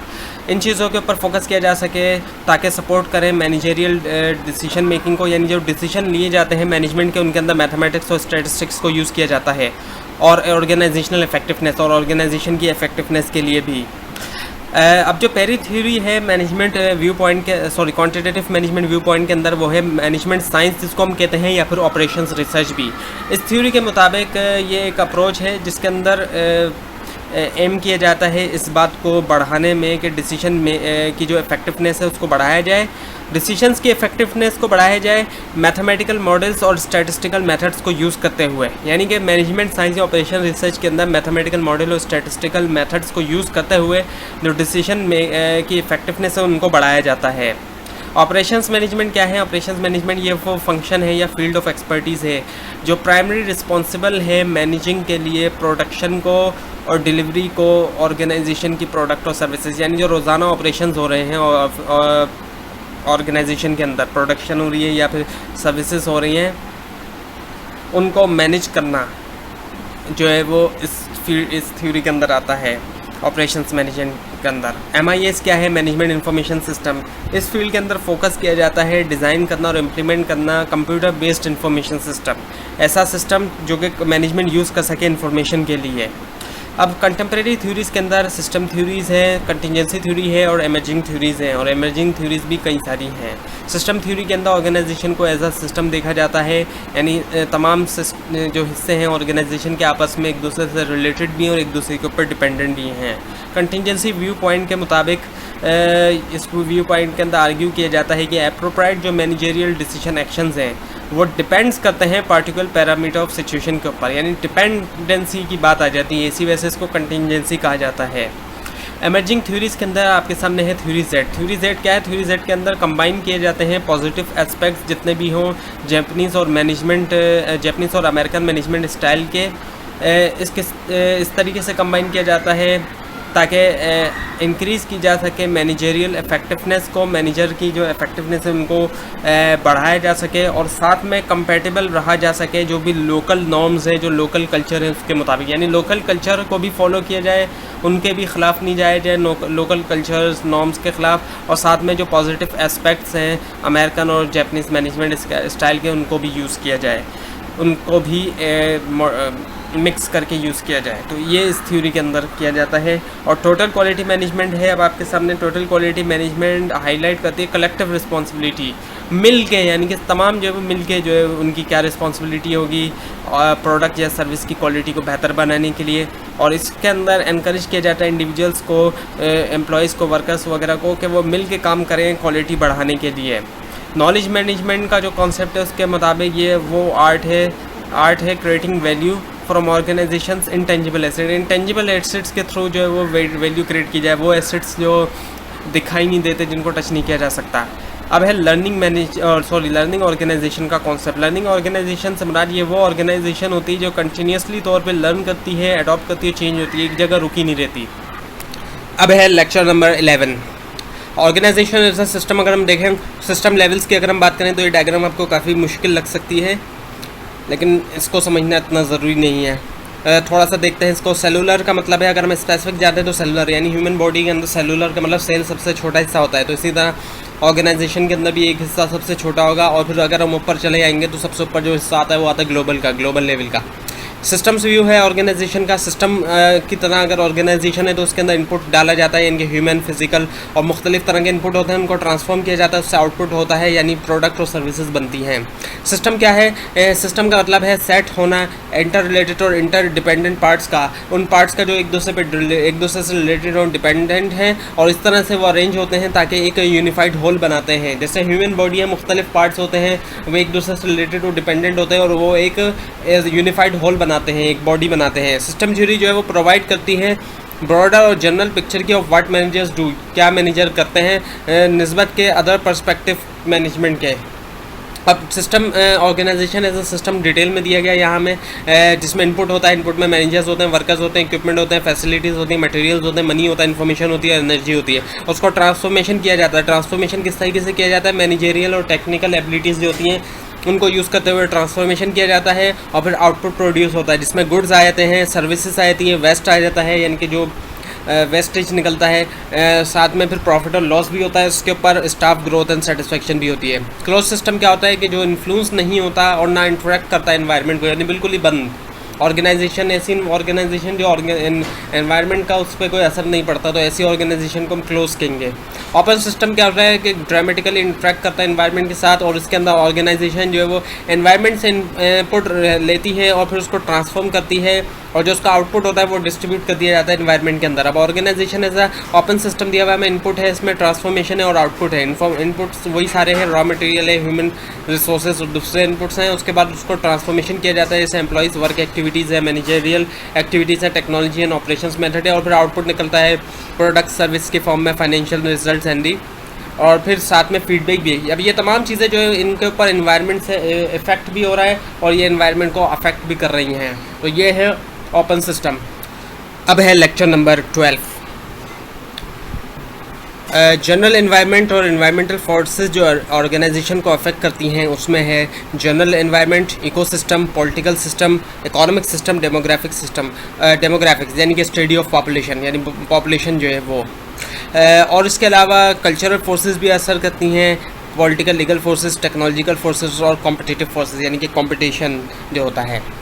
एक्सटर्नल एनवायरनमेंट क्या है? ये मेजर आउटसाइड फोर्सेस है, यानी ऑर्गेनाइजेशन के बाहर, वो फोर्सेस जो ऑर्गेनाइजेशन के बाहर हैं, जिनके अंदर पोटेंशियल होता है कि वो सिग्निफिकेंटली तौर पे असर करें प्रोडक्ट या सर्विस की सक्सेस को। एक्सटर्नल एनवायरनमेंट मेगा एनवायरनमेंट भी होता है उसके अंदर, और टास्क एनवायरनमेंट भी। दो तरह के एनवायरनमेंट शामिल है एक्सटर्नल एनवायरनमेंट में। मेगा एनवायरनमेंट क्या होता है? ये ब्रॉड कंडीशंस और ट्रेंड हैं सोसाइटीज़ के, जिसमें ऑर्गेनाइजेशन ऑपरेट्स करती है, ऑर्गेनाइजेशन अपने ऑपरेशंस को करती है। और टास्क एनवायरनमेंट क्या है? ये स्पेसिफिक आउटसाइड एलिमेंट्स हैं, यानी ख़ास तरह के आउटसाइड बाहर के और एलिमेंट हैं ऑर्गेनाइजेशन के बाहर के, जिसमें ऑर्गेनाइजेशन इंटरफेस करती है जब वो कोई बिज़नेस कर रही होती है। अब ये दोनों एनवायरनमेंट क्या हैं ये देखते हैं। जो मेगा एनवायरनमेंट है एक्सटर्नल एनवायरनमेंट का, उसमें शामिल है economic environment, economy, global environment, political environment, socio cultural environment, technological environment, demographics यानी पॉपुलेशन। और जो टास्क या स्पेसिफिक एनवायरनमेंट है उसके अंदर चार चीज़ें हैं। सप्लायर्स आ जाते हैं, कस्टमर्स आ जाता है, कॉम्पिटिटर्स आ जाते हैं, एंड पब्लिक प्रेशर ग्रुप्स। ये तमाम चीज़ें जो है वो असरअंदाज करती हैं ऑर्गेनाइजेशन को। मेगा एनवायरनमेंट में जो चीज़ें हैं वो हैं टेक्नोलॉजिकल एनवायरनमेंट, इकोनॉमिक एलिमेंट है, लीगल पॉलिटिकल एलिमेंट है, socio cultural element and international elements. अब एक एक करके देखते हैं इनको। मेगा एनवायरनमेंट के 5 मेजर एलिमेंट्स में से पहला एलिमेंट है टेक्नोलॉजिकल एलिमेंट। टेक्नोलॉजिकल एलिमेंट का क्या मतलब है? इसका मतलब है current state of knowledge, currently जो नॉलेज मौजूद है किसके बारे में? प्रोडक्शन के बारे में, प्रोडक्ट या सर्विसेज की। प्रोडक्ट और सर्विस जो चीज़ें बन रही हैं ऑर्गेनाइजेशन के अंदर, ये सर्विस प्रोवाइड कर रही है, तो उसकी जो करंट स्टेट ऑफ नॉलेज है उसको हम टेक्नोलॉजिकल एलिमेंट कहते हैं। अब इकोनॉमिक एलिमेंट, इकोनॉमिक एलिमेंट क्या है? इकोनॉमिक एलिमेंट वो सिस्टम है जिसके ज़रिए प्रोडक्शन की जाती है, डिस्ट्रीब्यूशन की जाती है और कंजम्पशन की जाती है वेल्थ की, इसको हम कहते हैं economic element. Legal political element क्या है? लीगल पॉलिटिकल एलिमेंट का मतलब है लीगल और गवर्नमेंट सिस्टम जिसके अंदर ऑर्गेनाइजेशन जो है वो फंक्शन करती है, यानी कि कानून और जो गवर्नमेंट है उसको हम कहते हैं legal political element. Socio cultural element का क्या मतलब है? Attitudes, values, norms, beliefs, behaviour और एसोसिएटेड डेमोग्राफिक ट्रेंड्स, यानी कि जो पॉपुलेशन है उनके जो ट्रेंड्स हैं, characteristics of a given geographic area, यानी एक ख़ास जोग्राफिक एरिया के जहाँ पे कंपनी है उस एरिया के जो भी एटीट्यूड्स हैं, वैल्यूज़ हैं, नॉर्म्स हैं, बिलीव्स हैं और डेमोग्राफिक ट्रेंड है, उन सबको कहा जाएगा सोशियो कल्चरल एलिमेंट। यानी कि सोसाइटी का कल्चर क्या है, सोसाइटी किस तरह की है, वो जो है तमाम चीज़ें इसमें सोशियो कल्चरल एलिमेंट में आता है। और इंटरनेशनल एलिमेंट क्या है? नाम से ही पता चल रहा होगा इंटरनेशनल, यानी कि एक मुल्क से ज़्यादा का इसमें इन्वॉल्व है आ जाता है, यानी कि जो दूसरे कंट्रीज़ में चीज़ें डेवलप्ड हो रही हैं, development in countries outside of an organisation home country with influence to with potential to influence the organisation, यानी बाहर के मुल्क में जो डेवलपमेंट हो रही है उससे ऑर्गेनाइजेशन के ऊपर जो असर हो सकता है उसको हम कहते हैं इंटरनेशनल एलिमेंट। अब टास्क एनवायरनमेंट में क्या क्या चीज़ें शामिल होती हैं? कॉम्पिटिटर्स हैं, कस्टमर क्लाइंट हैं, सप्लायर्स हैं, पब्लिक प्रेशर ग्रुप है, एम्प्लॉयमेंट मार्केट है एंड गवर्नमेंट एंड रेगुलेशन। अब इनको एक एक करके देखते हैं। कस्टमर्स एंड क्लाइंट क्या हैं? ये वो इंडिविजुअल्स और ऑर्गेनाइजेशन है जो कंपनी की प्रोडक्ट या सर्विसेज को ख़रीदते हैं। कॉम्पिटिटर्स कौन होते हैं? ये दूसरी ऑर्गेनाइजेशन होती हैं जो राइवल किस्म की प्रोडक्ट या सर्विसेज ऑफर कर रही हैं। वो प्रोडक्ट्स जो कंपनियाँ हमारी ऑफर कर रही है तो उसी तरह की प्रोडक्ट दूसरे जो ऑर्गेनाइजेशन ऑफर कर रही हैं उनको हम कॉम्पिटिटर्स कहते हैं। सप्लायर्स कौन होते हैं? ये वो इंडिविजुअल्स और ऑर्गेनाइजेशन होती हैं जो रिसोर्स सप्लाई करते हैं ऑर्गेनाइजेशन को, ताकि ऑर्गेनाइजेशन जो है वो अपने ऑपरेशंस कर सके, अपना काम कर सके। जो चीज़ बनानी है ऑर्गेनाइजेशन है, फॉर एग्जांपल कार मैन्युफैक्चरिंग है, ऑटोमोबाइल की जो इंडस्ट्री है, गाड़ियाँ जब बनती हैं वहाँ पे जो लोहा सप्लाई करने वाले जो हैं उनको हम सप्लायर कहेंगे। अच्छा, लेबर सप्लाई का क्या मतलब? लेबर सप्लाई का मतलब है individuals potentially employable by on organisation. वो इंडिविजुअल्स, वो लोग जो जिनको एम्प्लॉय रखा जाएगा उनकी सप्लाई जो है लेबर सप्लाई कही जाती है। और गवर्नमेंट एजेंसीज़ क्या मतलब? ये वो एजेंसीज़ होती हैं जो प्रोवाइड करती हैं सर्विसेज और मॉनिटरी करती हैं कि क्या ऑर्गेनाइजेशन लॉ और रेगुलेशन के मुताबिक है, इसको मॉनिटर करती है। और एट लोकल लेवल पे भी, स्टेट लेवल पे भी, रीजनल लेवल पे भी, नेशनल लेवल पे भी। अब है कॉम्पिटिटिव फोर्सेस। टास्क एनवायरनमेंट में जो कॉम्पिटिटिव फोर्सेस, इसको पोर्टर 5 फोर्सेस भी कहा जाता है। इसके अंदर दरमियान में है rivalry among existing firm in the industry. जो पहले से ही राइवलरी मौजूद है, जो फर्म्स मौजूद हैं उनके दरमियान जो एक कॉम्पिटिशन चल रहा है वो। और उसके अलावा सप्लायर्स की बार्गेनिंग पावर है, जो सप्लाई कर रहा है माल उसकी एक बार्गेनिंग पावर होती है, और बायर जो है उसकी भी एक बार्गेनिंग पावर होती है। थ्रेट होता है नए कॉम्पिटिटर्स का, नया कॉम्पिटिटर कभी भी आ सकता है, और थ्रेट होता है सब्सटीट्यूट गुड सर्विसेज का, यानी कि हमारी प्रोडक्ट छोड़ के कस्टमर दूसरी प्रोडक्ट ले सकता है, इसका भी थ्रेट होता है। अब और नेचर क्या है ऑर्गेनाइजेशनल कल्चर की? ऑर्गेनाइजेशनल कल्चर जो है वो एक्चुअली एक सिस्टम है शेयर्ड वैल्यूज़ का, वो वैल्यूज़ जो एक दूसरे जो शेयर करते हैं एम्प्लॉई, अजम्पशंस का भी, बिलीव्स का भी, नॉर्म्स का भी, जो यूनाइटिंग करता है ऑर्गेनाइजेशनल मेंबर्स को। ऑर्गेनाइजेशन मेंबर्स में ये तमाम चीज़ें एक जैसी पाई जाती हैं। The way we do things around here, यानी जिस तरह हम चीज़ें कर रहे होते हैं अपने आसपास, तो उसको, और ये ग्लू कहलाता है, ये बाइंडिंग करता है तमाम चीज़ों को, तमाम जितने भी ऑर्गेनाइजेशन के जो लोग हैं उनको एक तरह से ये ग्लू की तरह इसने बाइंड किया हुआ है, सबके अंदर ये चीज़ पाई जाती है। तो ऑर्गेनाइजेशनल कल्चर जो है वो एक सिस्टम है शेयर्ड मीनिंग का और बिलीव्स का, जो ऑर्गेनाइजेशन मेंबर्स का होता है। सोर्स क्या है कल्चर के, कहाँ से कल्चर आता है? कल्चर रिफ्लेक्ट करता है विजन या मिशन जो है ऑर्गेनाइजेशन के फाउंडर का, और एम्प्लॉयज़ जो है वो लर्न करते हैं कल्चर को स्टोरीज़ के थ्रू, जो वो स्टोरीज़ सुनते हैं उसके थ्रू, रिचुअल्स के थ्रू, यानी जो बार बार वो एक्टिविटीज़ करते हैं उसके थ्रू, और मटेरियल सिंबल के थ्रू, और लैंग्वेज के थ्रू, यानी ऑर्गेनाइजेशन के जो लोग होते हैं उनकी अपनी एक लैंग्वेज होती है, वो कुछ अपने ख़ास वर्ड होते हैं जो वो बोलते हैं। ऑर्गेनाइजेशनल स्टेक होल्डर्स को अब देखते हैं कौन कौन सा स्टेक होल्डर्स होते हैं। एक तो शेयर होल्डर होता है, जो ऑनर होता है, स्टेक होल्डर होते हैं जिनका इंटरेस्ट होता है ऑर्गेनाइजेशन में, इनमें एम्प्लॉयज़ होते हैं, कस्टमर्स होता है, social and political action groups होते हैं, कॉम्पिटिटर्स होते हैं, ट्रेड एंड इंडस्ट्री एसोसिएशन होती है, गवर्नमेंट होती है, मीडिया भी होता है, सप्लायर्स होते हैं, कम्युनिटीज़ होती हैं, शेयर होल्डर्स भी इसमें शामिल होते हैं, और यूनियंस होती हैं। अब मुख्तलिफ स्टेक होल्डर के कंसर्न्स देखते हैं, उनके क्या क्या कंसर्न्स होते हैं। जो ऑनर्स और इन्वेस्टर्स होते हैं यानी कि शेयर होल्डर, उनके क्या कंसर्न्स होते हैं? शेयर होल्डर्स या फिर इन्वेस्टर दोनों ही, फाइनेंशियल साउंडनेस है, यानी कंपनी में कितनी फाइनेंशियल साउंडनेस है, कितना पैसा है कंपनी के पास, कितनी अर्निंग हो रही है, कितनी कंसिस्टेंसी है, मीटिंग शेयर होल्डर्स एक्सपेक्टेशन, यानी कंपनी क्या मीट करती है शेयर होल्डर की एक्सपेक्टेंसी को कंसिस्टेंटली, लगातार या नहीं, सस्टेन प्रॉफिटेबिलिटी है या नहीं, एवरेज रिटर्न है एसेट्स पे, जो एसेट्स हैं जैसे मशीनरी वगैरह है, और टाइमली एंड एक्यूरेट, और क्या टाइम पे, वक्त पे और सही तरीके से फाइनेंशियल इन्फॉर्मेशन बताती है कंपनी या नहीं, डिस्क्लोज़ करना यानी उसको शो करना। अब कस्टमर के क्या क्या कंसर्न होते हैं? कस्टमर देखता है प्रोडक्ट सर्विस की क्वालिटी को और उसकी अवेलेबिलिटी को, क्या अवेलेबल है या नहीं, और रिस्पॉन्सिबल मैनेजमेंट देखना कि जो हार्मफुल या डिफेक्टिव प्रोडक्ट है उसकी कितनी ज़्यादा मैनेज किया जा रहा है उसको, और safety record for product and service, safety records कितनी करती है कंपनी प्रोडक्ट और सर्विस के लिए, और प्राइसिंग पॉलिसीज़ और प्रैक्टिस क्या है कंपनी की, और उसके अलावा कितनी ज़्यादा उनकी जो एडवर्टाइजमेंट है वो कितनी ज़्यादा ऑनेस्ट है, सही है और रिस्पॉन्सिबल है। ये सब चीज़ें कस्टमर्स देखता है, उसके कंसर्न है। और एम्प्लॉय का क्या कंसर्न है? एम्प्लॉयज़ जो होते हैं वो देखते हैं नॉन डिस्क्रिमिनेटरी, यानी कि फ़र्क नहीं होना, और मेरिट बेस्ड हायरिंग प्रमोशन होना, यानी कि हायर जो किया जा रहा है वो मेरिट के ऊपर किया जाए और फ़र्क ना किया जाए एम्प्लॉयज़ के दरमियान। डाइवर्सिटी होना वर्क फोर्स की, यानी मुख्तलिफ़ तरह के वर्कर्स होना, डिफरेंट जेंडर्स और डिफरेंट नेशंस से ताल्लुक़ रखने वाले, और वेजेस और सैलरी लेवल्स और इक्विटेबल डिस्ट्रीब्यूशन होना, यानी बराबरी होना सैलरी वगैरह के अंदर, और ट्रेनिंग होना एम्प्लॉय की, और एम्प्लॉय को डेवलपमेंट के अपॉर्चुनिटीज़ प्रोवाइड करना, और वर्क प्लेस पे सेफ्टी होना और प्राइवेसी भी होना। अब कम्युनिटी क्या देखती है? कम्युनिटी देखती है एनवायरमेंटल इश्यूज़ को, एनवायरमेंटल सेंसिटिविटी कितनी है पैकेजिंग में और प्रोडक्ट डिज़ाइन के अंदर, कितनी ज़्यादा एनवायरमेंट का ख्याल रखा जाता है, और रिसाइकलिंग की एफर्ट कितनी है, कितना ज़्यादा रिसाइकिल किया जाता है, और पॉल्यूशन से कितना ज़्यादा बचाया जाता है, और ग्लोबल एप्लीकेशन क्या है जो होना इन्वायरमेंटल स्टैंडर्ड की, जो इन्वायरमेंटल स्टैंडर्ड है क्या ग्लोबली जो स्टैंडर्ड है उसको अप्लाई किया जा रहा है या नहीं किया जा रहा है। तो अब ऑर्गेनाइजेशनल सोशल रिस्पॉन्सिबिलिटी क्या है?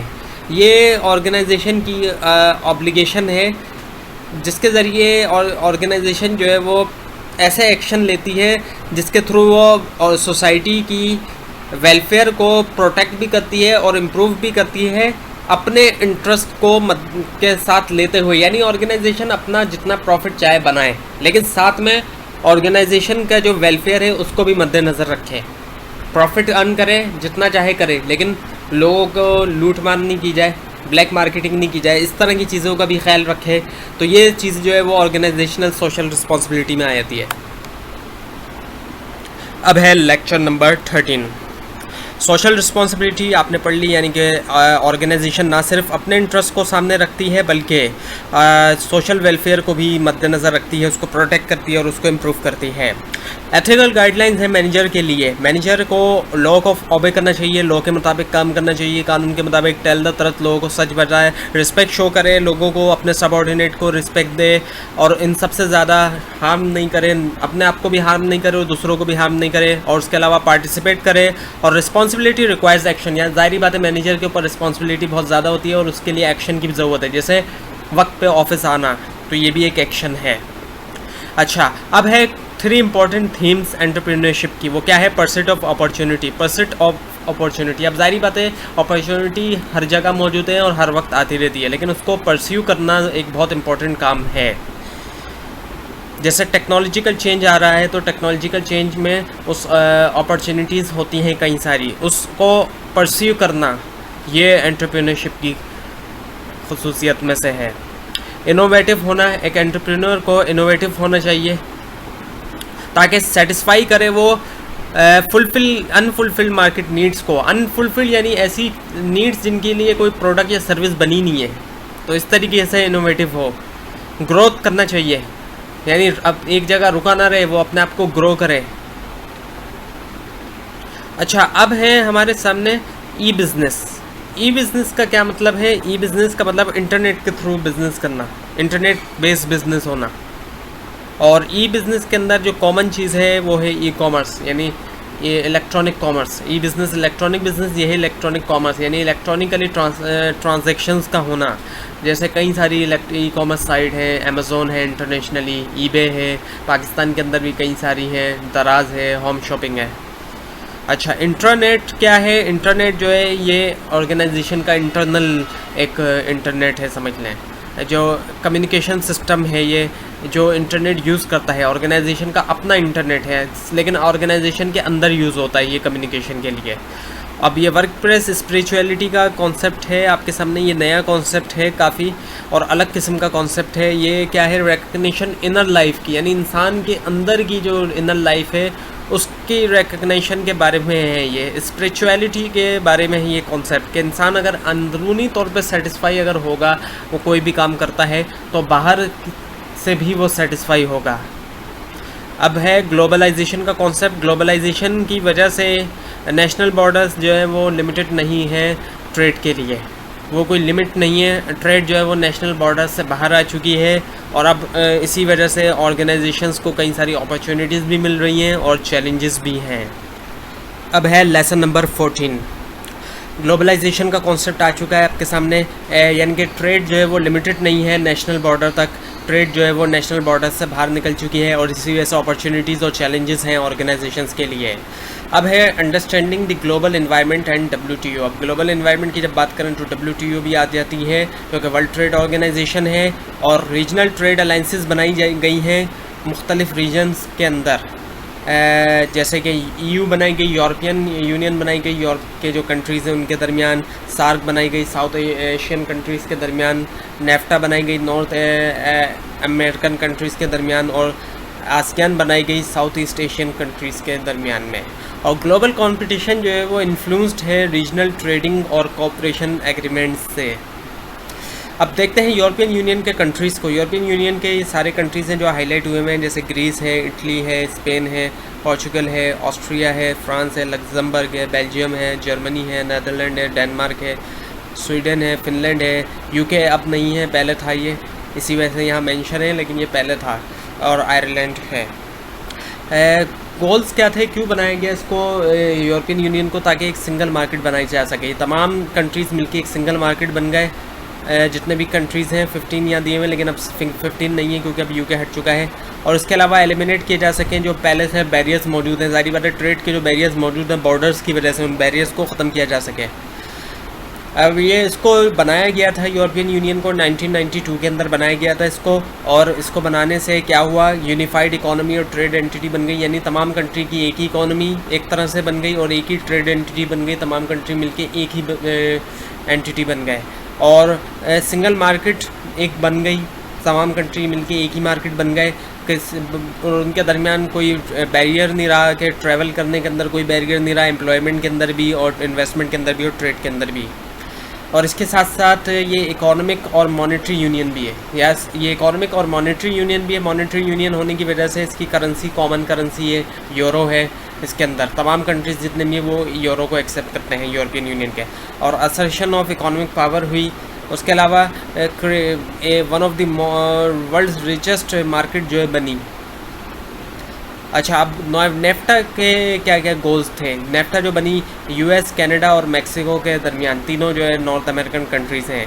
इसको बनाने का मकसद था लिबरलाइज ट्रेड को प्रोमोट करना, फ्री ट्रेड को नहीं बल्कि लिबरलाइज ट्रेड को प्रोमोट करना और एफिशिएंसी और कस्टमर सेटिस्फेक्शन को बढ़ाना। अब है हमारे सामने आसियान। आसियान जो कि है association of south east Asian Nations. ये बनाई गई 10 साउथ ईस्ट एशियन नेशंस के दरमियान एक अलाइंस बनाई गई। इसको बनाया गया one of the fastest growing economic regions in the world में, और इसको कॉम्पीट करने के लिए ये कॉम्पीट कर सकती है नेफ्टा और ईयू से। अब जो कंट्रीज़ आसियान के मेंबर्स हैं उनमें हैं Myanmar, Laos, Thailand, Cambodia, Vietnam, Philippines, Brunei, Malaysia, Singapore, Indonesia, और इनमें से कुछ ऐसे कंट्रीज़ हैं जिनको एशियन टाइगर्स भी कहा जाता है। अब आपके सामने कॉन्सेप्ट है ग्रीनिंग ऑफ मैनेजमेंट। ये क्या कॉन्सेप्ट है? इसका मतलब ये है कि रिकग्निशन करना, इस बात को रिकग्नाइज कर लेना कि ऑर्गेनाइजेशंस की डिसीशंस एक्टिविटीज़ का जो है वो इम्पैक्ट है नेचुरल एनवायरनमेंट के ऊपर। तो इस बात को रिकग्नाइज कर लेना ही जो है वो ग्रीनिंग ऑफ मैनेजमेंट कहलाया जाता है। अब पोल का फंक्शंस में आपके सामने प्लानिंग, पी फॉर प्लानिंग है। If you fail to plan you are planning to fail. अगर आप फेल हो जाते हैं प्लान करने में तो आप फेल होने के लिए प्लान कर रहे हैं। तमाम जितने भी फ्लावर्स होते हैं फ्यूचर के, मुस्तकबिल के, वो सीड हैं आज के। अगर आज जो आप बोएंगे बीज तो उसी का ही आपको फल मिलेगा या फ्लावर आप देखेंगे। आप क्वेश्चन करें अपने आप से कि आप कहीं पर जाना चाहते हैं या कहीं एक ख़ास जगह आपने सोच लिए जाने के लिए, या आप कहीं भी जाना चाहते हैं। तो आपको एक प्लान की ज़रूरत है। आप एक प्लान लीजिए। I played with life like a game. मैं जो है वो ज़िंदगी से के साथ खेलता हूँ गेम की तरह। I to find out find life would be but the same. I wondered why at the end of the each day nothing worthwhile had come my day. यानी मुझे अंदाज़ा हुआ कि हैरान हुआ इस बात पे कि इस दिनों के आखिर में मेरे हाथ में कुछ नहीं आता। Then I decided to get myself a plan and I told if I can. तो फिर मैंने ये किया कि मैंने प्लान किया अपने आप को, और फिर अपने आप को मैंने कहा मैं कर सकता हूँ। Sure enough it happened on that day. Everything started to come on my way. तो फिर जब sure enough हुआ, जब प्लान करने के बाद, और now you can do the same as me for that matter, so can anybody. Simply get obvious your plan and I tell yourself I know I can. अपने आप को आप ये बताएं कि मैं कर सकता हूँ और मैं जानता हूँ, तो आप भी कर सकते हैं, आप भी कामयाब हो सकते हैं। अच्छा, प्लानिंग क्या है? Is in advanced decision making. Planning advance में डिसीजन मेकिंग करना है, यानी एडवांस में ही डिसीजन ले लेना किसी चीज़ का, उसको हम प्लानिंग कहते हैं। और डिसीजन मेकिंग तो एसेंस है मैनेजर्स की जॉब का। मैनेजर्स की जॉब में डिसीजन मेकिंग लाजमी होती है। अब एक कहानी है एलिस इन वंडरलैंड की, जिसमें एलिस जो है वो एक चालाक या एक होशियार किस्म की कैट से पूछती है कि कई सारे रास्ते हैं, मुझे कौन सा रास्ता चूज़ करना चाहता है। कैट पूछती है कहाँ जाना है, वो बोलती कहीं भी। तो बोलती है कि कहीं भी, कोई भी रास्ता चूज़ कर लो, क्योंकि a person going nowhere usually will get there. If you don't stand for something you will fail for anything. अगर आप किसी एक चीज़ के लिए स्टैंड नहीं लेंगे तो आप फिर फेल हो जाएंगे किसी भी चीज़ के लिए। तो डिसीजन मेकिंग और डिसीजन टेकिंग जो है वो मैनेजर की जॉब है। अब है लेक्चर नंबर 15। डिसीजन मेकिंग और डिसीजन टेकिंग दोनों ही जो है वो जॉब है मैनेजर की। अब है आपके सामने मैनेजर्स परफॉर्मेंस। इसके अंदर एक स्टेप जो है वो दूसरे स्टेप के बाद होता है। सबसे पहले है सबसे पहले है एनालिसिस। एनालिसिस के बाद जो है वो गोल सेटिंग होती है, और गोल सेटिंग के बाद एनालिसिस भी होता है। दोनों एक दूसरे के बाद होते हैं ये। और फिर एनालिसिस के बाद डिसीजंस लिए जाता है, डिसीजंस के बाद प्लानिंग होती है, प्लानिंग के बाद एक्शन होता है, और एक्शन के बाद फिर रिजल्ट्स आते हैं। अब जो कंडीशंस हैं जहाँ डिसीजन बनता है उसके दरमियान रिस्की होता है। ज़ाहिर बात है, कोई भी डिसीजंस लिए जाता है तो रिस्क होता है, लेकिन उसके एक तरफ सर्टेनिटी है यानी पॉसिबिलिटी है जो रिज़ल्ट एक्सपेक्टेड है उसके आने की, और एक तरफ अनसर्टेनिटी है यानी कि फ़ेल होने की चांसेस। जितनी ज़्यादा अनसर्टेनिटी उतने ज़्यादा फेल होने के चांसेस, जितनी कम और जितनी ज़्यादा सर्टेनिटी उतने ज़्यादा रिज़ल्ट अच्छे आने के चांसेस हैं। तो डिसीशंस क्या हैं? डिसीशंस का मतलब ये कि जितने भी ऑर्गेनाइजेशनल मेंबर्स होते हैं, ऑर्गेनाइजेशन के मेंबर्स होते हैं, वो डिसीशंस बनाते हैं चॉइसेस से। उनके पास चॉइसेस होती हैं, दो या दो से ज़्यादा अल्टरनेटिव्स मौजूद होते हैं, उनमें से वो एक चॉइस लेते हैं, एक चीज़ चूज़ करते हैं। डिसीशन का मतलब ये नहीं है कि खुद ब खुद ही इवेंट्स हो जाएँ, उनको ऑटोमेटिकली होने दिया जाए। डिसीशन का ये मतलब बिल्कुल नहीं होता। अगर आप कुछ डिसाइड नहीं भी करेंगे तो कुछ ना कुछ तो आउटकम आएगी, लेकिन वो आउटकम ऑटोमेटिकली जो आएगी, ज़ाहिर बात है वो नहीं होगी जो आप लेना चाह रहे हैं। इफेक्टिव डिसीजन मेकिंग के अंदर क्या होता है? प्रॉब्लम सॉल्विंग की जाती है, प्रॉब्लम को सॉल्व किया जाता है इफेक्टिव डिसीजन मेकिंग के थ्रू। अब डिसीजन मेकिंग है क्या? डिसीजन मेकिंग जो है ये ऐसा प्रोसेस है जिसमें मैनेजर आइडेंटिफाई करता है कि ऑर्गेनाइजेशन की प्रॉब्लम्स क्या है, उसको आइडेंटिफाई करता है कि कौन कौन सी प्रॉब्लम्स है ऑर्गेनाइजेशन में, और फिर उनको रिजॉल्व करता है, उनको हल करता है। और डिसीजन टेकिंग क्या है? डिसीजन टेकिंग वो प्रोसेस है जिसके ज़रिए मैनेजर्स जो है वो एक्शन लेता है ताकि डिसीजंस को इफ़ेक्ट कर सके। ऐसे एक्शन ताकि डिसीजंस को इफ़ेक्ट किया जा सके, उसको कहते हैं डिसीजन टेकिंग। अगर डिसीजन टेकिंग ना हो तो फिर रियल डिसीजन तो बना ही नहीं, एक तरह से तो डिसीजन बनना ही बेकार है। फिर अगर डिसीजन को लिया, एक्शन ही ना किया जा सके, डिसीजन बनने के बाद उसको डिसीजन को इम्प्लीमेंट ना किया जा सके तो फिर बेकार है। अगर कैट ने सोचा है कि उसने जंप करना है एक वॉल से दूसरी वॉल पे, अगर वो जंप कर लेती है, डिसीजन टेकिंग कर लेती है तो सही है, अगर उसने नहीं किया तो फिर उसका सोचना ही बेकार है। अब है आपके सामने रैशनल डिसीजन मेकिंग प्रोसेस की स्टेप्स। इसमें सबसे पहले क्या होता है? डिफ़ाइन किया जाता है प्रॉब्लम को कि प्रॉब्लम क्या है। उसके बाद फिर इन्फॉर्मेशन जमा की जाती है उस प्रॉब्लम के बारे में। फिर उसके बाद आइडेंटिफाई किया जाता है और असिस्ट किया जाता है अल्टरनेटिव्स को, जो बहुत सारे अल्टरनेटिव्स होते हैं, ऑप्शंस होते हैं उनको। फिर उसके बाद choose a course of action, कोई एक जो है चूज़ कर लिया जाता है। अब है लेक्चर नंबर 16। इसमें है rational decision making. Rational decision making का प्रोसेस तो पिछले लेसन से ही स्टार्ट हुआ है। इसके अंदर रैशनल डिसीजन मेकिंग में क्या होता है? ऑप्टिमल डिसीजन पॉसिबल होता है, यानी कि बेस्ट पॉसिबल डिसीजन जो है वो पॉसिबल है। रिलेवेंट इन्फॉर्मेशन तमाम जो है वो अवेलेबल है, जितनी भी रिलेवेंट इन्फॉर्मेशन है, और जितनी रिलेवेंट इन्फॉर्मेशन है वो समझ में आती है, अंडरस्टैंडेबल है। तमाम अल्टरनेटिव नॉन है, उनके बारे में पता है कि कौन कौन से अल्टरनेटिव हैं, और तमाम जितने भी पॉसिबल आउटकम्स हैं उनके बारे में भी पता है वो कौन कौन से हैं। अब ये प्रोसेस आपके सामने पहले भी आ चुका है। ये है डिफाइन प्रॉब्लम करेंगे, गैदर करेंगे इन्फॉर्मेशन, फिर आइडेंटिफाई एंड असेस करेंगे अल्टरनेटिव को, और फिर choose a course of action. अच्छा, अब स्टेप्स हैं इफेक्टिव डिसीजन मेकिंग के। उसके अंदर पहला स्टेप क्या है? आइडेंटिफाई करना प्रॉब्लम को, कि कौन सी जो है वो प्रॉब्लम है। स्कैन करना for change, categorise as problem, non problem, diagnose nature and cause. Nature और कॉज को जो है डायग्नोज किया जाए।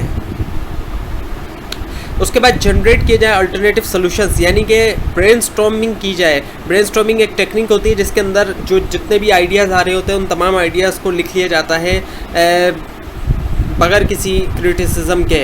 ये नहीं देखा जाता कि गलत है या सही, तमाम आइडियाज़ को लिख लिया जाता है, फिर गलत और सही बात में किया जाता है। तो जनरेट किए जाते हैं पॉसिबल अल्टरनेटिव सॉल्यूशंस। फिर उसके बाद एवेल्यूएट किया जाता है, चूज़ किया जाता है एक अल्टरनेटिव को, किसी एक अल्टरनेटिव को चूज़ कर लिया जाता है, उसको इवेल्यूएशन करके फिजिबिलिटी देखी जाती है, क्वालिटी देखी जाती है, कॉस्ट देखी जाती है, स्पीड देखी जाती है, एथिक्स देखी जाती है, और एक्सेप्टेबिलिटी देखी जाती है। उसके बाद जब सिलेक्शन और इवेल्यूएशन हो गई एक अल्टरनेटिव की, तो उसके बाद इम्प्लीमेंट किया जाएगा और मॉनिटर किया जाएगा जो अल्टरनेटिव हम चूज़ किया है उसको इम्प्लीमेंट, और फिर उसको मॉनिटर भी किया जाएगा। अब ये दोबारा आपके सामने रैशनल डिसीजन मेकिंग का प्रोसेस है। अच्छा, अब है आपके सामने steps in decision making. Decision making के कुछ स्टेप्स, उसमें है आइडेंटिफिकेशन ऑफ प्रॉब्लम, प्रॉब्लम को पहचाना जाता है, जनरेट किए जाते हैं अल्टरनेटिव सॉल्यूशंस, कई सारे सॉल्यूशंस को जनरेट किया जाता है। उसके बाद इवेल्यूएट किया जाता है अल्टरनेटिव्स को, कौन सा बेहतर है कौन सा नहीं है, फिर चूज़ कर लिया जाता है अल्टरनेटिव को। उसके बाद फिर इम्प्लीमेंट किया जाता है, उसको अप्लाई किया जाता है और मॉनिटर किया जाता है चूज़न अल्टरनेटिव्स को। तो और फिर उसके बाद इवेल्यूएशन की जाती है डिसीजन इफेक्टिवनेस की, और इसी तरह ये प्रोसेस चलता रहता है। अब नेचर है आपके सामने, nature of managerial decision making की टाइप्स ऑफ प्रॉब्लम्स फेस। अब कुछ तरह की प्रॉब्लम्स की कुछ टाइप्स हैं आपके सामने। क्राइसिस प्रॉब्लम है पहली, ये वो प्रॉब्लम होती है जो सीरियस होती है और इसको फ़ौरन जो है वो इमीडिएट एक्शन रिक्वायर होता है, इसको फ़ौरन हल करना ज़रूरी होता है। दूसरी प्रॉब्लम है नन क्राइसिस प्रॉब्लम, सॉल्व करना तो इसको भी ज़रूरी होता है लेकिन इसको फ़ौरन हल करना ज़रूरी नहीं होता। तीसरी है अपॉर्चुनिटी प्रॉब्लम। ये प्रॉब्लम ऐसी है जो प्रॉब्लम तो खड़ी करती है लेकिन साथ में इसमें अपॉर्चुनिटी होती है। अगर इस प्रॉब्लम को सॉल्व किया जाएगा और अच्छी तरीके से स्टेप लिया जाएगा, एक्शन लिया जाएगा, तो उससे क्या फ़ायदा होगा कि ये प्रॉब्लम आपको अपॉर्चुनिटी देगी। अब है डिसीजन मेकिंग सिचुएशंस में प्रोग्राम डिसीजन। प्रोग्राम डिसीजन कौन से होते हैं? जो रूटीन के डिसीजंस होते हैं, रेपिटेटिव होते हैं, वेल स्ट्रक्चर्ड होते हैं और इसके अंदर जो पहले से डिसाइड रूल होते हैं वो इसमें यूज़ किए जाते हैं। और दूसरा है नन प्रोग्राम डिसीजन। इसके अंदर क्या होता है कि प्री डिटरमाइंड रूल, जो पहले से डिसाइड रूल होते हैं वो प्रैक्टिकल होते हैं, उनको अप्लाई नहीं किया जा सकता। और इल स्ट्रक्चर सिचुएशन होती है, सिचुएशन ऐसी होती है उसका कोई स्ट्रक्चर नहीं होता। अब है lecture number 17, decision making.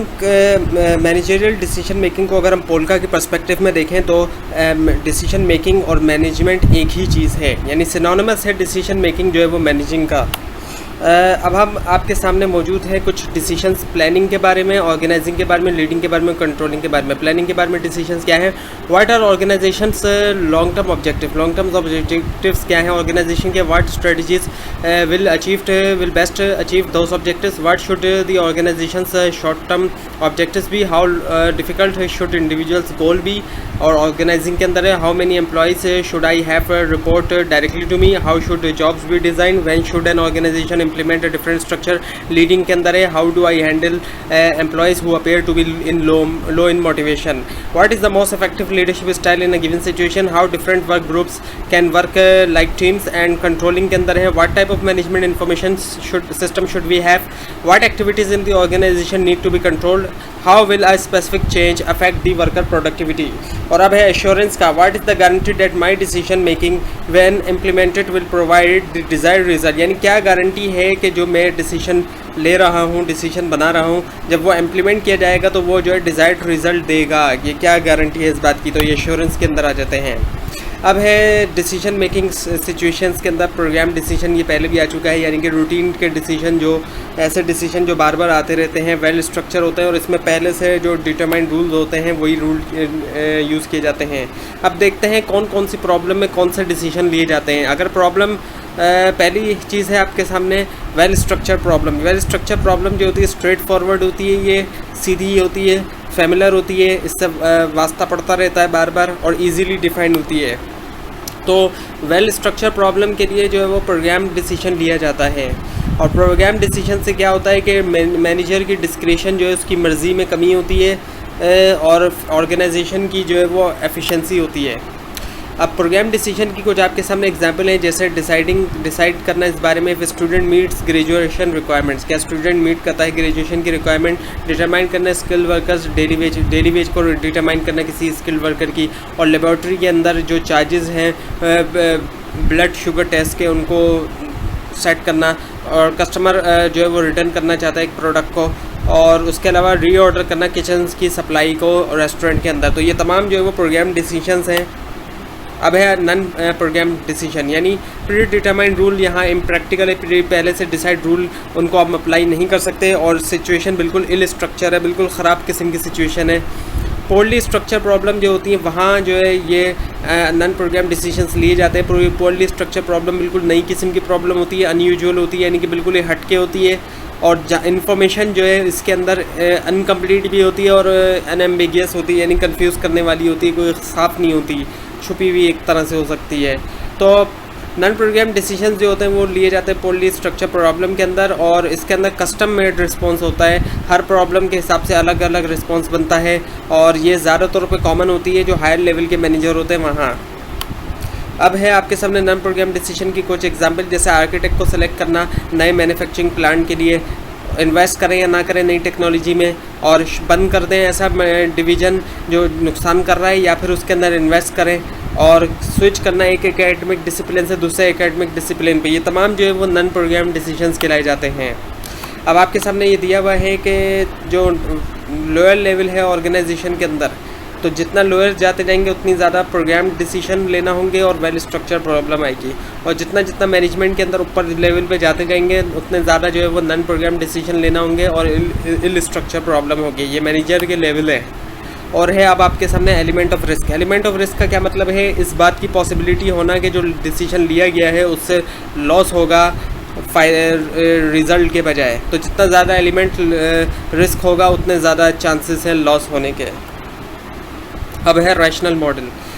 Model के अंदर जो है वो रैशनल मॉडल आया है, और इसके जो स्टेप्स हैं वो हैं डिफ़ाइन करना इशू को सबसे पहले, उसके बाद सेट करना गोल को, फिर सर्च करना अल्टरनेटिव सॉल्यूशंस के लिए, बहुत सारे सॉल्यूशंस के लिए, और उसके बाद कंपेयर और इवेल्यूएट करना अल्टरनेटिव सॉल्यूशंस को, कई सारे सॉल्यूशंस को देखना कि कौन सा बेहतर है और उनको आपस में कंपेयर करना, फिर चूज़ करना अल्टरनेटिव सॉल्यूशन को। जब ये अंदाज़ा हो गया कौन सा बेहतर है, फिर इम्प्लीमेंट कर देना जो सॉल्यूशन सेलेक्ट हुआ है, और फिर फॉलो अप करना और उसको कंट्रोल भी करना। अब है नॉन रैशनल मॉडल। ये क्या कहलाता है, इसको क्या कहा जाता है? ये वो मॉडल है जिसके ज़रिए हमें ये पता चलता है कि इन्फॉर्मेशन को जमा करने में और उसको प्रोसेस करने में लिमिटेशंस हैं, और इन्हीं लिमिटेशंस की वजह से मैनेजर के लिए बहुत मुश्किल होता है कि वो बेहतर से बेहतर डिसीजन ले सके, जिसको हम ऑप्टिमल डिसीजन कहते हैं। अब है लेक्चर नंबर 18। लिमिट्स क्या है रैशनल डिसीजन मेकिंग की? वो है बाउंडेड रैशनैलिटी, यानी कि सेटिस्फाइज डिसीजन करना, रिस्क एंड रिस्की डिसीजंस, जितने ज़्यादा रिस्क होंगे उतने ज़्यादा फेलियर के चांसेस होंगे, और कॉमन डिसीजन मेकिंग मिस्टेक्स। अब 4 कांस्टेंट हैं, 4 कांस्टेंट है रैशनल डिसीजन मेकिंग के अंदर। वो क्या है? लिमिटेड रिसोर्सेज, जैसे टाइम का लिमिटेड होना, इन्फॉर्मेशन ओवरलोड, बहुत ज़्यादा इन्फॉर्मेशन होना, मेमोरी प्रॉब्लम्स, बहुत से लोगों को भूलने की आदत होती है, और एक्सपर्टीज प्रॉब्लम भी होती है। तो रैशनल डिसीजन के अंदर मैक्सिमाइजिंग किए जाते हैं डिसीजंस को, और चूज़ किया जाता है ऑप्टिमल सोल्यूशन, और उसके लिए ज़रूरी होता है कि फुली रैशनल डिसीजन कंडीशंस भी मौजूद हों। अब फॉर एग्जांपल आपको एक केस दिया गया है बाउंडेड रैशनैलिटी का। तो उसमें क्या है कि आप सपोज़ एक BBA के ग्रेजुएट हैं और आप वर्क करना चाहते हैं बैंक के अंदर, मिनिमम सैलरी आप चाहते हैं 9,000 पर मंथ हो, और वो जो है बैंक हो तकरीबन 25 किलोमीटर के फासले पर आपके घर से। आपने एक जॉब एक्सेप्ट कर लिया ऑलरेडी जो कि 50 किलोमीटर के फासले पर है, 10,000 उसकी सैलरी है, क्रेडिट ऑफिसर की जॉब है एक रिटेल स्टोर में। अब ज़्यादा अच्छी तरह से जॉब सर्च करने पे पता चला बाद में कि मल्टीनेशनल बैंक में एक जॉब अवेलेबल है जो सिर्फ 10 किलोमीटर के फासले पर वाक़ है, और 12,000 उसकी सैलरी है। लेकिन क्या हुआ कि जो पहली जॉब आपको मिली वो सेटिस्फैक्ट्री थी, गुड एनफ थी, तो इसकी वजह से आपने रैशनली तौर पे, बाउंडेड रैशनली तौर पे आपने बिहेवियर किया और उसको आपने एक्सेप्ट कर लिया। हालांकि आपने मैक्सिमाइज़ कर सकते थे अपना डिसीजन, जो अच्छी ज़्यादा सैलरी वाली और करीब जॉब मिल रही थी आप उसको कर सकते थे, लेकिन आप पहली चॉइस से सेटिस्फाई हो गए, इसी वजह से आप बाउंडेड हो गए रैशनैलिटी के आगे। तो इसी वजह से बाउंडेड रैशनैलिटी की वजह से सेटिस्फाइसिंग डिसीजंस लिए जाते हैं, यानी कि चूज़ किया जाता है गुड एनफ सोल्यूशन। जो गुड एनफ सोल्यूशन हो, मैक्सिमाइजिंग नहीं की जाती, पॉसिबल नहीं है मैक्सिमाइजेशन, कंस्ट्रेंट्स की वजह से, कुछ रुकावटें हैं उनकी वजह से, और बाउंडेड रैशनैलिटी के साथ फिट रहा जाता है। बाउंडेड रैशनैलिटी है क्या? रैशनली तौर पे बिहेव करना है with in the parameters of simplified decision making process, यानी सिंप्लीफाइड डिसीजन मेकिंग प्रोसेस करना है। जो डिसीजन मेकिंग का प्रोसेस है उसको सिंप्लीफाइड करना है, क्योंकि इंडिविजुअल की लिमिटेशंस हैं, इंडिविजुअल की एबिलिटी को प्रोसेस करने की इंफॉर्मेशन को, यानी इंडिविजुअल के अंदर जारी बात है इन्फॉर्मेशन प्रोसेस करने के लिए जो है उसके लिमिटेशंस हैं उसकी एबिलिटी के अंदर। ऐसा नहीं है कि वो बहुत अच्छी तरह से बिल्कुल ही ऑप्टिमल तौर पे प्रोसेस कर ले, डिसीजन इस तरह ले कि वो ऑप्टिमल हो। अब सेटिस्फाइज को देखते हैं। सेटिस्फाइज का क्या मतलब है? एक्सेप्ट करना सॉल्यूशन जो गुड एनफ है, यानी गुड एनफ सॉल्यूशन को करना, मैक्सिमम डिसीजन के मैक्सिमम उसकी तरफ नहीं जाना, ऑप्टिमल की तरफ नहीं जाना। एस्केलेशन ऑफ कमिटमेंट का क्या मतलब है? पुराने जो डिसीजन लिया है प्रीवियस, उसके ऊपर अपनी कमिटमेंट को बढ़ाना, इवन दो कि ये भी पता चल जाए कि वो जो मैंने डिसीजन लिया था वो गलत है, इसके बावजूद अपनी कमिटमेंट को पुराने डिसीजन के ऊपर बढ़ाया जाए। तो अब आपके सामने कुछ नॉन रैशनल मॉडल्स हैं। पहला मॉडल है सेटिस्फाइसिंग मॉडल। सेटिस्फाइसिंग मॉडल में क्या होता है कि मैनेजर अल्टरनेटिव्स की तलाश में रहता है जब तक वो सेटिस्फैक्ट्री ना देख ले कि मैं इससे सेटिस्फाई हुए नहीं। वो ऑप्टिमल डिसीजन को छोड़ के सिर्फ सेटिस्फाई देखता है कि वो सेटिस्फाई है या नहीं। उससे अच्छा भी डिसीजन मिल सकता है, अल्टरनेटिव मिल सकता है, लेकिन वो सेटिस्फाइज को देखता है। इसी वजह से इसको सेटिस्फाइसिंग मॉडल कहा जाता है। सेटिस्फाइसिंग मॉडल किन चीज़ों की वजह से असरअंदाज होता है? लिमिटेड सर्च की वजह से, सर्च लिमिटेड होती है, एडिकेट इनएडिकेट इन्फॉर्मेशन होती है, और इन्फॉर्मेशन प्रोसेसिंग बायस भी आती है, तरफदारी, यानी कि इन्फॉर्मेशन जब प्रोसेस हो रही होती है। और सेटिस्फाइसिंग डिसीजन मेकिंग में क्या चीज़ें हैं? टाइम कंस्ट्रेंट है, इस वजह से भी लिया जाता है इसको। और लिमिटेड एबिलिटी है तमाम फैक्टर्स को समझने की, और इनएडिकेट बेस है इन्फॉर्मेशन की, लिमिटेड मेमोरी है डिसीजन मेकर्स की, ज़ाहिर बात है मेमोरी का प्रॉब्लम भी आ सकता है। पुअर परसेप्शन ऑफ फैक्टर है to be considered in decision making, जो फैक्टर्स हैं डिसीजन मेकिंग के अंदर उनके बारे में परसेप्शन पुअर है। अब दूसरा मॉडल है इंक्रीमेंटल मॉडल। इंक्रीमेंटल मॉडल क्या है कि मैनेजर जो है वो बनाता है स्मॉलेस्ट पॉसिबल रिस्पॉन्स को, ताकि वो रिड्यूस कर सके, स्मॉलेस्ट रिस्पॉन्स बनाता है ताकि वो रिड्यूस कर सके प्रॉब्लम को टॉलरेंस लेवल के ऊपर, यानी कि प्रॉब्लम को ख़त्म कर दे बल्कि टॉलरेबल लेवल के ऊपर रिड्यूस कर दे। दूसरा, अब तीसरा मॉडल है रबिश बिन मॉडल। इसमें क्या होता है, मैनेजर जो है वो इस तरह बिहेव करता है जैसे उसने रैंडमली तौर पे कोई नन प्रोग्राम डिसीजन ले लिया। अब उसने नन प्रोग्राम डिसीजन ले लिया, उससे पूछा जाए ये डिसीजन क्यों लिया, तो बोलेगा ऐसे ही बस ले लिया, हालांकि उसने अपनी इंट्यूशन वगैरह यूज़ की होती है, अपने जजमेंट वगैरह यूज़ की होती है। अब आपको एमडी डाई से कुछ पढ़ के सुनाया जाता है कि वो किस तरीके से डिसीजन वगैरह लेता है। I would like to think that most decision in organisation are made in team और एनवायरनमेंट, यानी कि ज़्यादातर डिसीजन जो है वो बनते हैं टीम एनवायरनमेंट में, मैनेजर ये सोचता है MD. I say while realizing that there always remain the need for a final point of arbitration, यानी हमेशा जो है ज़रूरत पड़ती है एक फाइनल पॉइंट की आर्बिट्रेशन की। And in this organisation that rests with me, however general decisions are not reached unilaterally, जनरल तौर पर डिसीजन यूनिलेटरली तौर पे नहीं होते, but through the broad involvement of all the stakeholder, तमाम जितने भी स्टेक होल्डर्स हैं उनकी इन्वॉल्वमेंट शामिल होती है जब डिसीजंस होते हैं। अब ग्रुप डिसीजन मेकिंग के एडवांटेजेस और डिसएडवांटेजेस को देखते हैं। तो पहला एडवांटेज है इसमें ज़्यादा इन्फॉर्मेशन अवेलेबल होती है, लेकिन डिसएडवांटेज ये होता है इसको बनाने में टाइम ज़्यादा लगता है, क्योंकि ज़्यादा लोग होते हैं तो इसी वजह से टाइम भी ज़्यादा लगता है। इसमें ज़्यादा अल्टरनेटिव सोल्यूशंस होते हैं, लेकिन इसमें होता है नुकसान ये कि डिले हो जाता है डिसीजन और इल फीलिंग पॉसिबल है। और इसके अंदर सोल्यूशन की अंडरस्टैंडिंग भी बढ़ती है और एक्सेप्टेंस भी बढ़ती है, लेकिन डोमिनेशन होती है इंडिविजुअल्स, कुछ इंडिविजुअल्स होते हैं जिनकी मनमानी चल रही होती है।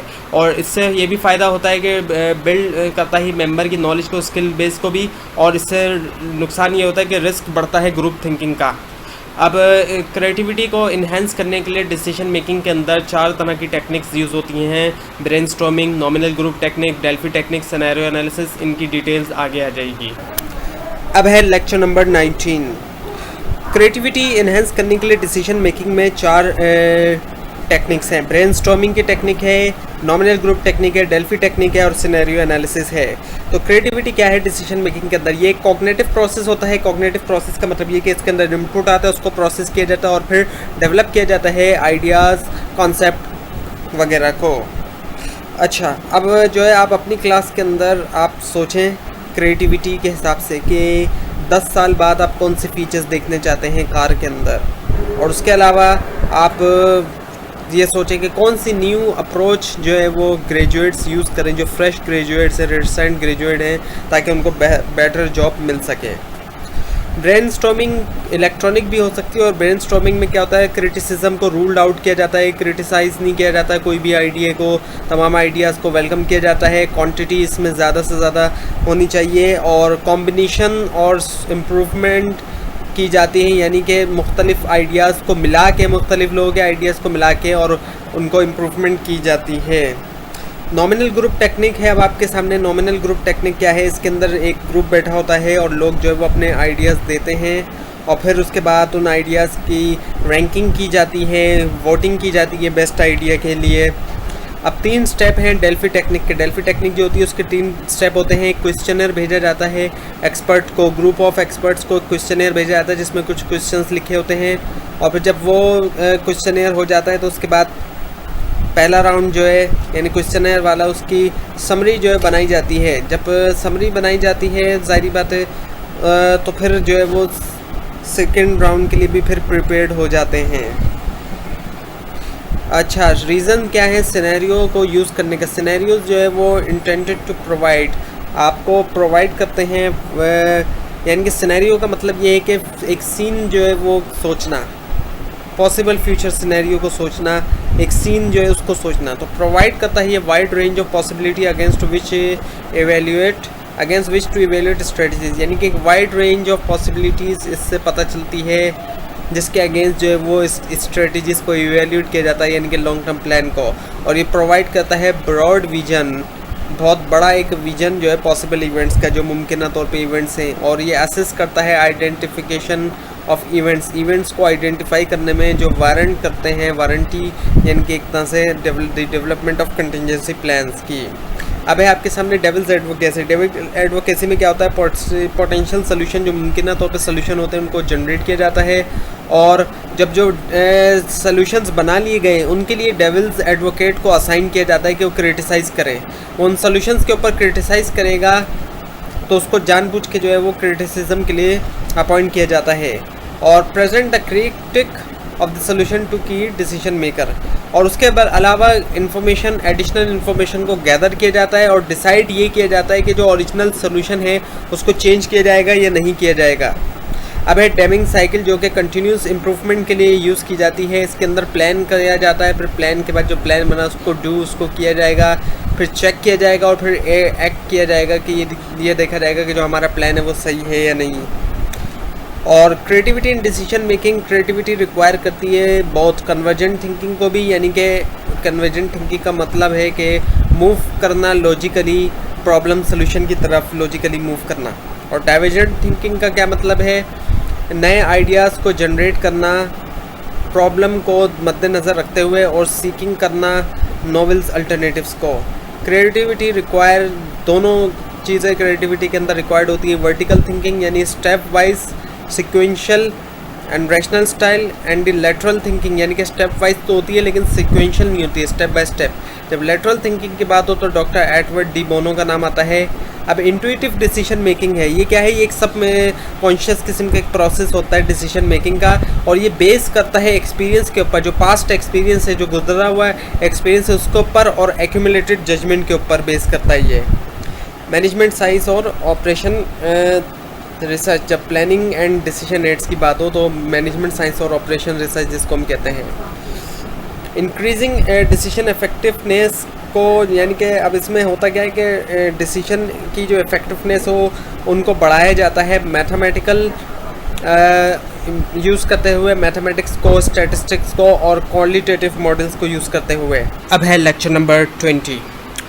अच्छा, पिछले लेसन से ही यानी लेक्चर 19 वाले हिस्से से ही ये स्टार्ट हुआ है मैनेजमेंट साइंस या ऑपरेशन रिसर्च, जिसके अंदर क्या होता है, डिसीजन मेकिंग की, डिसीजन की इफेक्टिवनेस को बढ़ाने के लिए मैथमेटिकल, स्टैटिस्टिकल और क्वालिटेटिव मॉडल्स का यूज़ किया जाता है।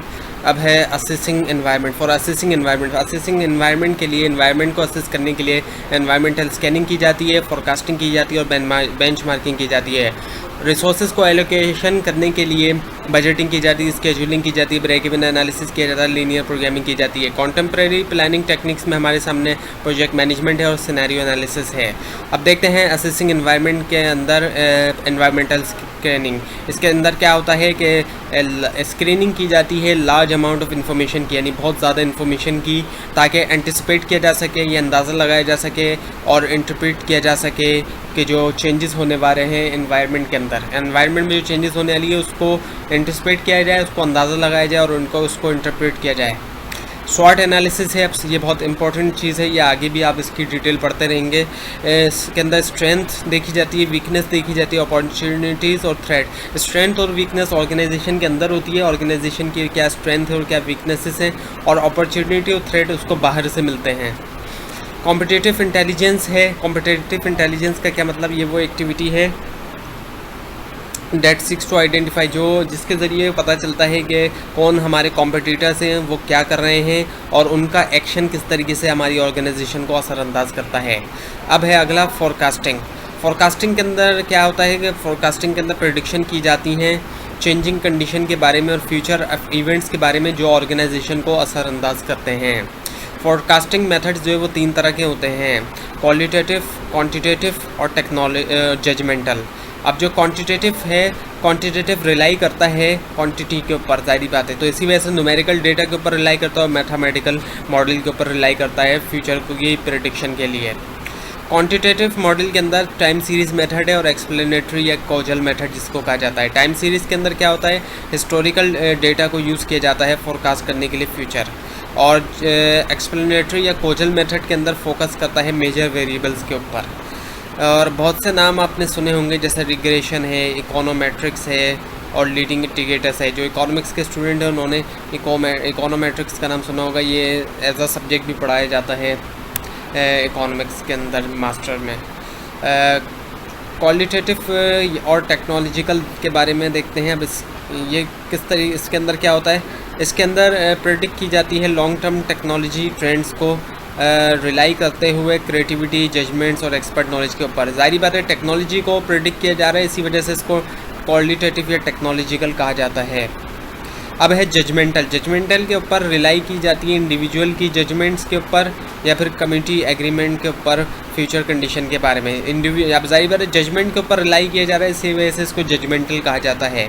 अब है बेंचमार्किंग क्या है? बेंचमार्किंग का मतलब ये है कि बेस्ट प्रैक्टिसेस को सर्च करना है, यानी कि अच्छी तरह से काम कहाँ हो रहा है इस चीज़ को सर्च करना, कॉम्पिटिटर्स के दरमियान भी और नॉन कॉम्पिटिटर्स के दरमियान भी, इसको हम कहते हैं बेंचमार्किंग।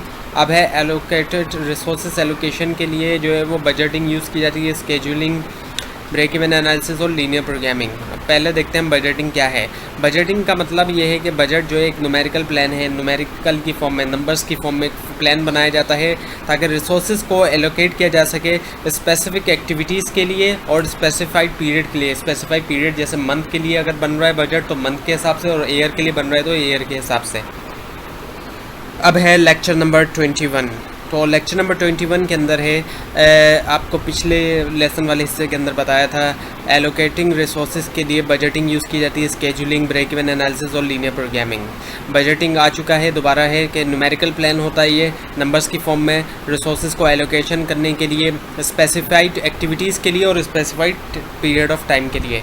अब है दूसरा स्केजुलिंग क्या है? स्केजुलिंग के अंदर स्केड्यूल बनाया जाता है, एक तरह से जो एक्टिविटीज़ करनी है उनके बारे में एक स्केड्यूल बना लिया जाता है, उसके ऑर्डर के बारे में कि कौन सी एक्टिविटी हमने कब करनी है, तो उसका एक पूरा एक ऑर्डर बना लिया जाता है स्केड्यूलिंग के अंदर।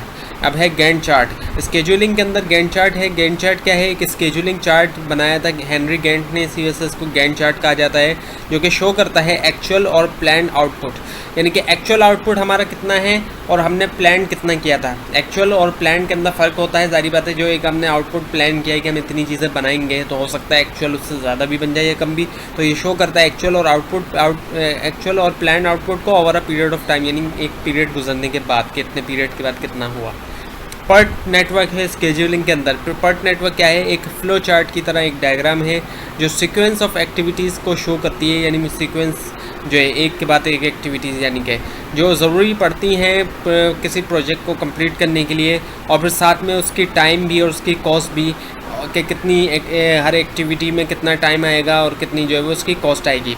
अब है ब्रेक इवन एनालिसिस। पहले तो आप ये समझ लें ब्रेक इवन क्या होता है। ब्रेक इवन का मतलब वो चीज़ जिसमें रेवेन्यू और कॉस्ट बराबर होती हैं। तो ब्रेक इवन एनालिसिस से क्या होता है कि ये वो टेक्निक है जिससे हम आइडेंटिफाई करते हैं उस पॉइंट को जहाँ पर टोटल रेवेन्यू जो है वो बराबर होता है टोटल कॉस्ट के। जो हमने पैसा लगाया है, जो हमारी कॉस्ट आई है, जो हमारा ख़र्चा आया है, वो बराबर है उतने के जितनी इनकम आ रही है। तो इनकम और ख़र्चा दोनों बराबर हो जाए, उसको ब्रेक इवन पॉइंट कहा जाता है। तो ब्रेक इवन एनालिसिस में भी उसी पॉइंट को आइडेंटिफाई किया जाता है। अब लीनियर प्रोग्रामिंग। लीनियर प्रोग्रामिंग क्या है? ये मैथमेटिकल टेक्निक है जो रिसोर्सेज की एलोकेशन प्रॉब्लम के लिए यूज़ की जाती है। कौन सा रिसोर्स कहाँ लगाया जाएगा उसके लिए मैथमेटिकल टेक्निक यूज़ की जाती है, वो है लीनियर प्रोग्रामिंग।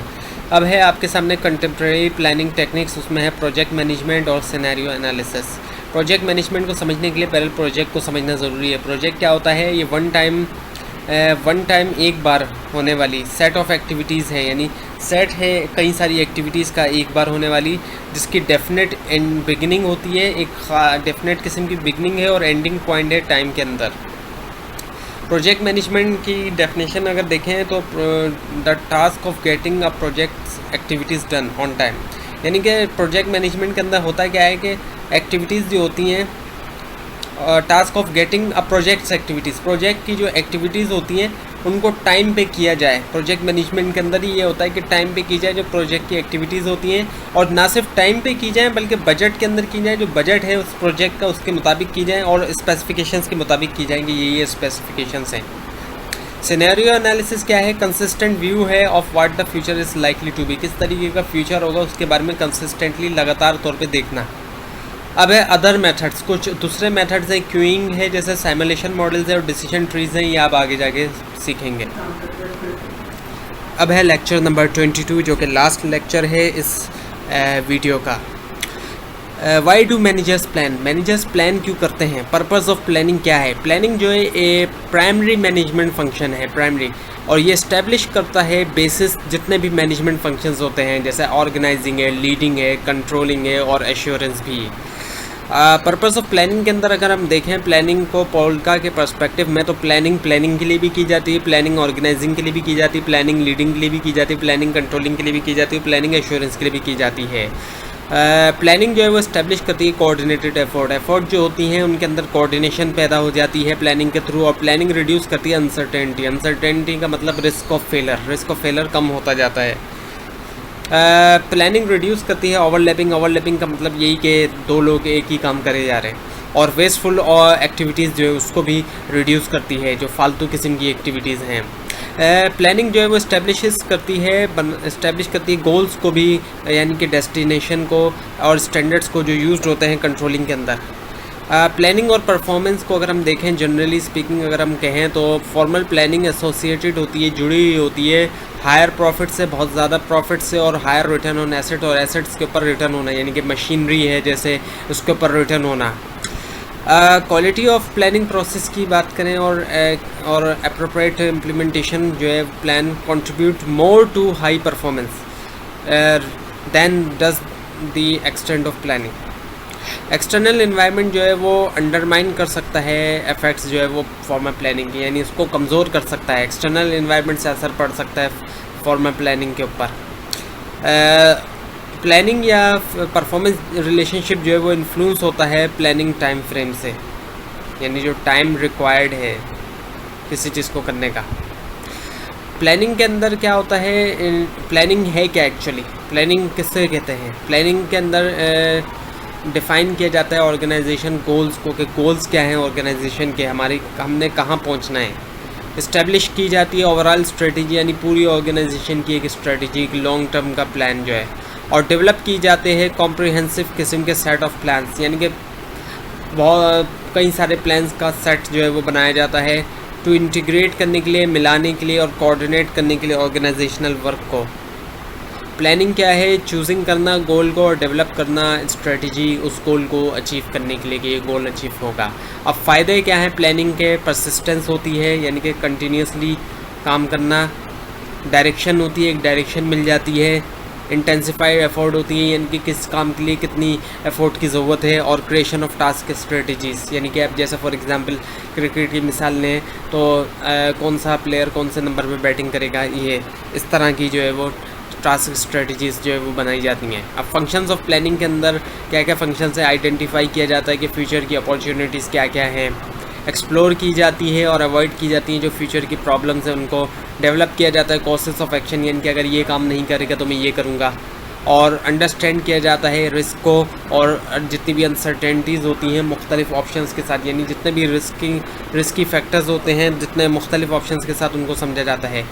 अच्छा, अब रोल ऑफ गोल और प्लान्स क्या है प्लानिंग के अंदर? तो वो है गोल जो डिज़ायर्ड आउटकम को कहा जाता है, जो आउटकम हम चाहते हैं, और गोल जो है वो प्रोवाइड करता है डायरेक्शन, जितने भी मैनेजमेंट डिसीजंस हैं उनको एक डायरेक्शन प्रोवाइड हो जाती है, एक रास्ता पता चल जाता है। रिप्रेजेंट करता है क्राइटेरिया जिसके थ्रू जो है वो एक्चुअल वर्क जो हो रहा है उसको मेजर किया जा सकता है। प्लान्स क्या है? प्लान्स जो है वो आउटलाइन है कि गोल किस तरीके से मीट होंगे, गोल को किस तरीके से किया जाएगा।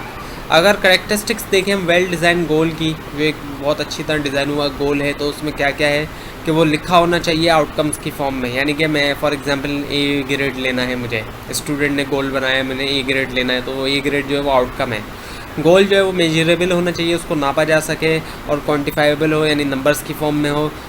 गोल शुड भी क्लियर हो एज टू टाइम फ्रेम। अब टाइम फ्रेम का क्या मतलब है? जैसे फॉर एग्जांपल क्लियर हो कि अब ये प्लान बन रहा है कि क्रिकेट के अंदर ही मिसाल लेते हैं कि वनडे या T20 का मैच खेलना है, जबकि जो प्लेयर है वो तो कह रहा है कि भाई मुझे तो सेट होने में क्रीज पे टाइम लगता है, या फिर थोड़ा हिटिंग करने के अंदर काफ़ी मुझे टाइम लगता है, तो फिर ऐसे सिचुएशन में तो फिर बहुत मुश्किल हो जाएगी ऐसे प्लेयर के लिए खेलना। गोल चैलेंजिंग हो, यानी इम्पॉसिबल किस्म का गोल नहीं हो लेकिन मुश्किल होना चाहिए, चैलेंजिंग हो लेकिन अटेनेबल हो। इम्पॉसिबल होगा तो वो अटेनेबल ही नहीं होगा, और रिटन डाउन होना चाहिए, लिखा हुआ होना चाहिए एक अच्छा गोल, और कम्युनिकेट किया जाए जितने भी लोग हैं ऑर्गेनाइजेशन के अंदर जिनको गोल जानने की ज़रूरत है।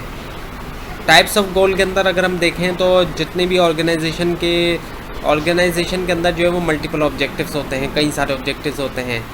कोई एक सिंगल मेजर ऐसा नहीं है जो इवेल्यूएट कर सके कि ऑर्गेनाइजेशन सक्सेसफुल है या नहीं। अब टाइप्स ऑफ गोल के अंदर हमारे सामने है फाइनेंशियल गोल, जो कि फाइनेंशियल परफॉर्मेंस से रिलेटेड होता है, जो फाइनेंशियली परफॉर्मेंस होती है यानी पैसे से रिलेटेड। स्ट्रेटेजिक गोल होते हैं फाइनेंशियल गोल के अलावा, जो तमाम दूसरी परफॉर्मेंस से रिलेट होते हैं। अब टाइप्स ऑफ प्लान में हमारे सामने स्ट्रेटेजिक प्लान सबसे बड़ा प्लान होता है। ये पूरी ऑर्गेनाइजेशन पे अप्लाई होता है, जिसके अंदर इस्टेब्लिश किया जाता है ऑर्गेनाइजेशन के ओवरऑल जो है वो लॉन्ग टर्म गोल्स, यानी कि पूरे जो है वो लंबे goals to position the organisation, position करने के लिए organisation in term of its environment, जो उसके एनवायरनमेंट्स के टर्म में। ऑपरेशनल गोल होते हैं, ये उससे छोटे लेवल के गोल होते हैं जहाँ पे स्पेसिफाई की जाती है डिटेल्स को कि किस तरह से ओवरऑल गोल को अचीव किया जाएगा, और ये शॉर्ट पीरियड को कवर करते हैं। तो ये था आज का लेसन, जिसके अंदर 22 लेक्चर्स के इंपॉर्टेंट पॉइंट कवर कराए गए हैं। आपको अभी भी कोई कन्फ्यूजन है या कोई पॉइंट समझ में नहीं आया या आपको लगता है कोई पॉइंट मिस हो गया है, तो उसको आप नीचे कमेंट ज़रूर कीजिए। और इस तरह की फाइनल टर्म की वीडियोस के लिए भी इस चैनल को सब्सक्राइब कीजिए, और best of luck for your exams. Thanks for watching.